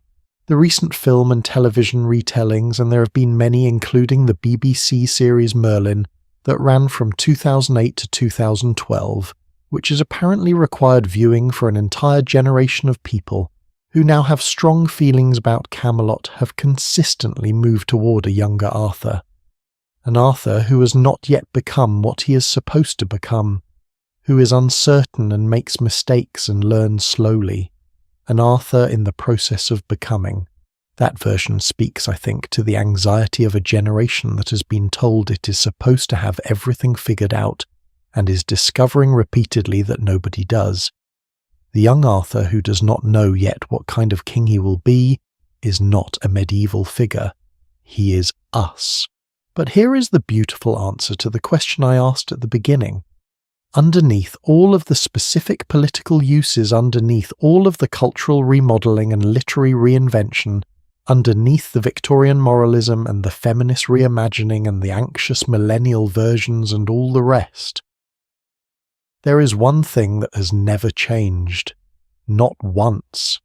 Not in 1,500 years of telling and retelling. The story is always about a broken world, and it is always about someone trying to hold it together. That is it. That is the whole thing. Every version of Arthur begins with a fragmented landscape, kingdoms at war, or civilization in decline, or a social order that has lost its way. And every version of Arthur is about a person who steps into that fragmentation and tries against all reasonable probability of success to make something coherent out of the pieces. Sometimes it works, sometimes it does not, but the attempt is always the point, and that story, that specific story of a broken world and someone refusing to accept that it cannot be mended, is not a story that runs out of relevance, because the world is always in some sense broken. And there is always in every generation a need to believe that someone can hold the pieces together. The 5th century Britons who first told the story were living through a genuinely shattered world. The Roman order, which had structured every aspect of life for 4 centuries, had collapsed. The Saxon advance was relentless and felt to the people experiencing it as if it might never stop. The old certainties, the currency, the roads, the law, the church hierarchy, the very language of public life were all dissolving simultaneously. In that world, the story of a war leader who gathered the broken kingdoms together and for one generation made them function as something coherent was not a fantasy.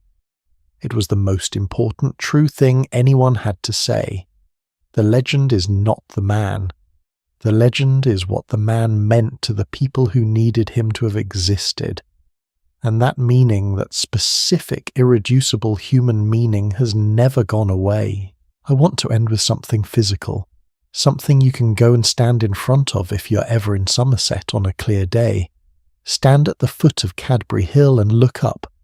The grass is green in the particular way that English grass is green, intensely, almost aggressively green, as if the island is making a point about how alive it is.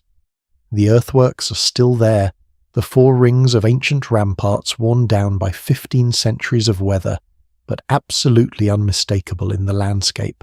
At the top on the 18-acre plateau where the Great Hall stood and the Mediterranean pottery was found, and someone commanding the largest fortification in post-Roman Britain presumably looked out over the Somerset countryside and made decisions that shaped in ways we can trace, but not fully understand the world that followed nothing but sky.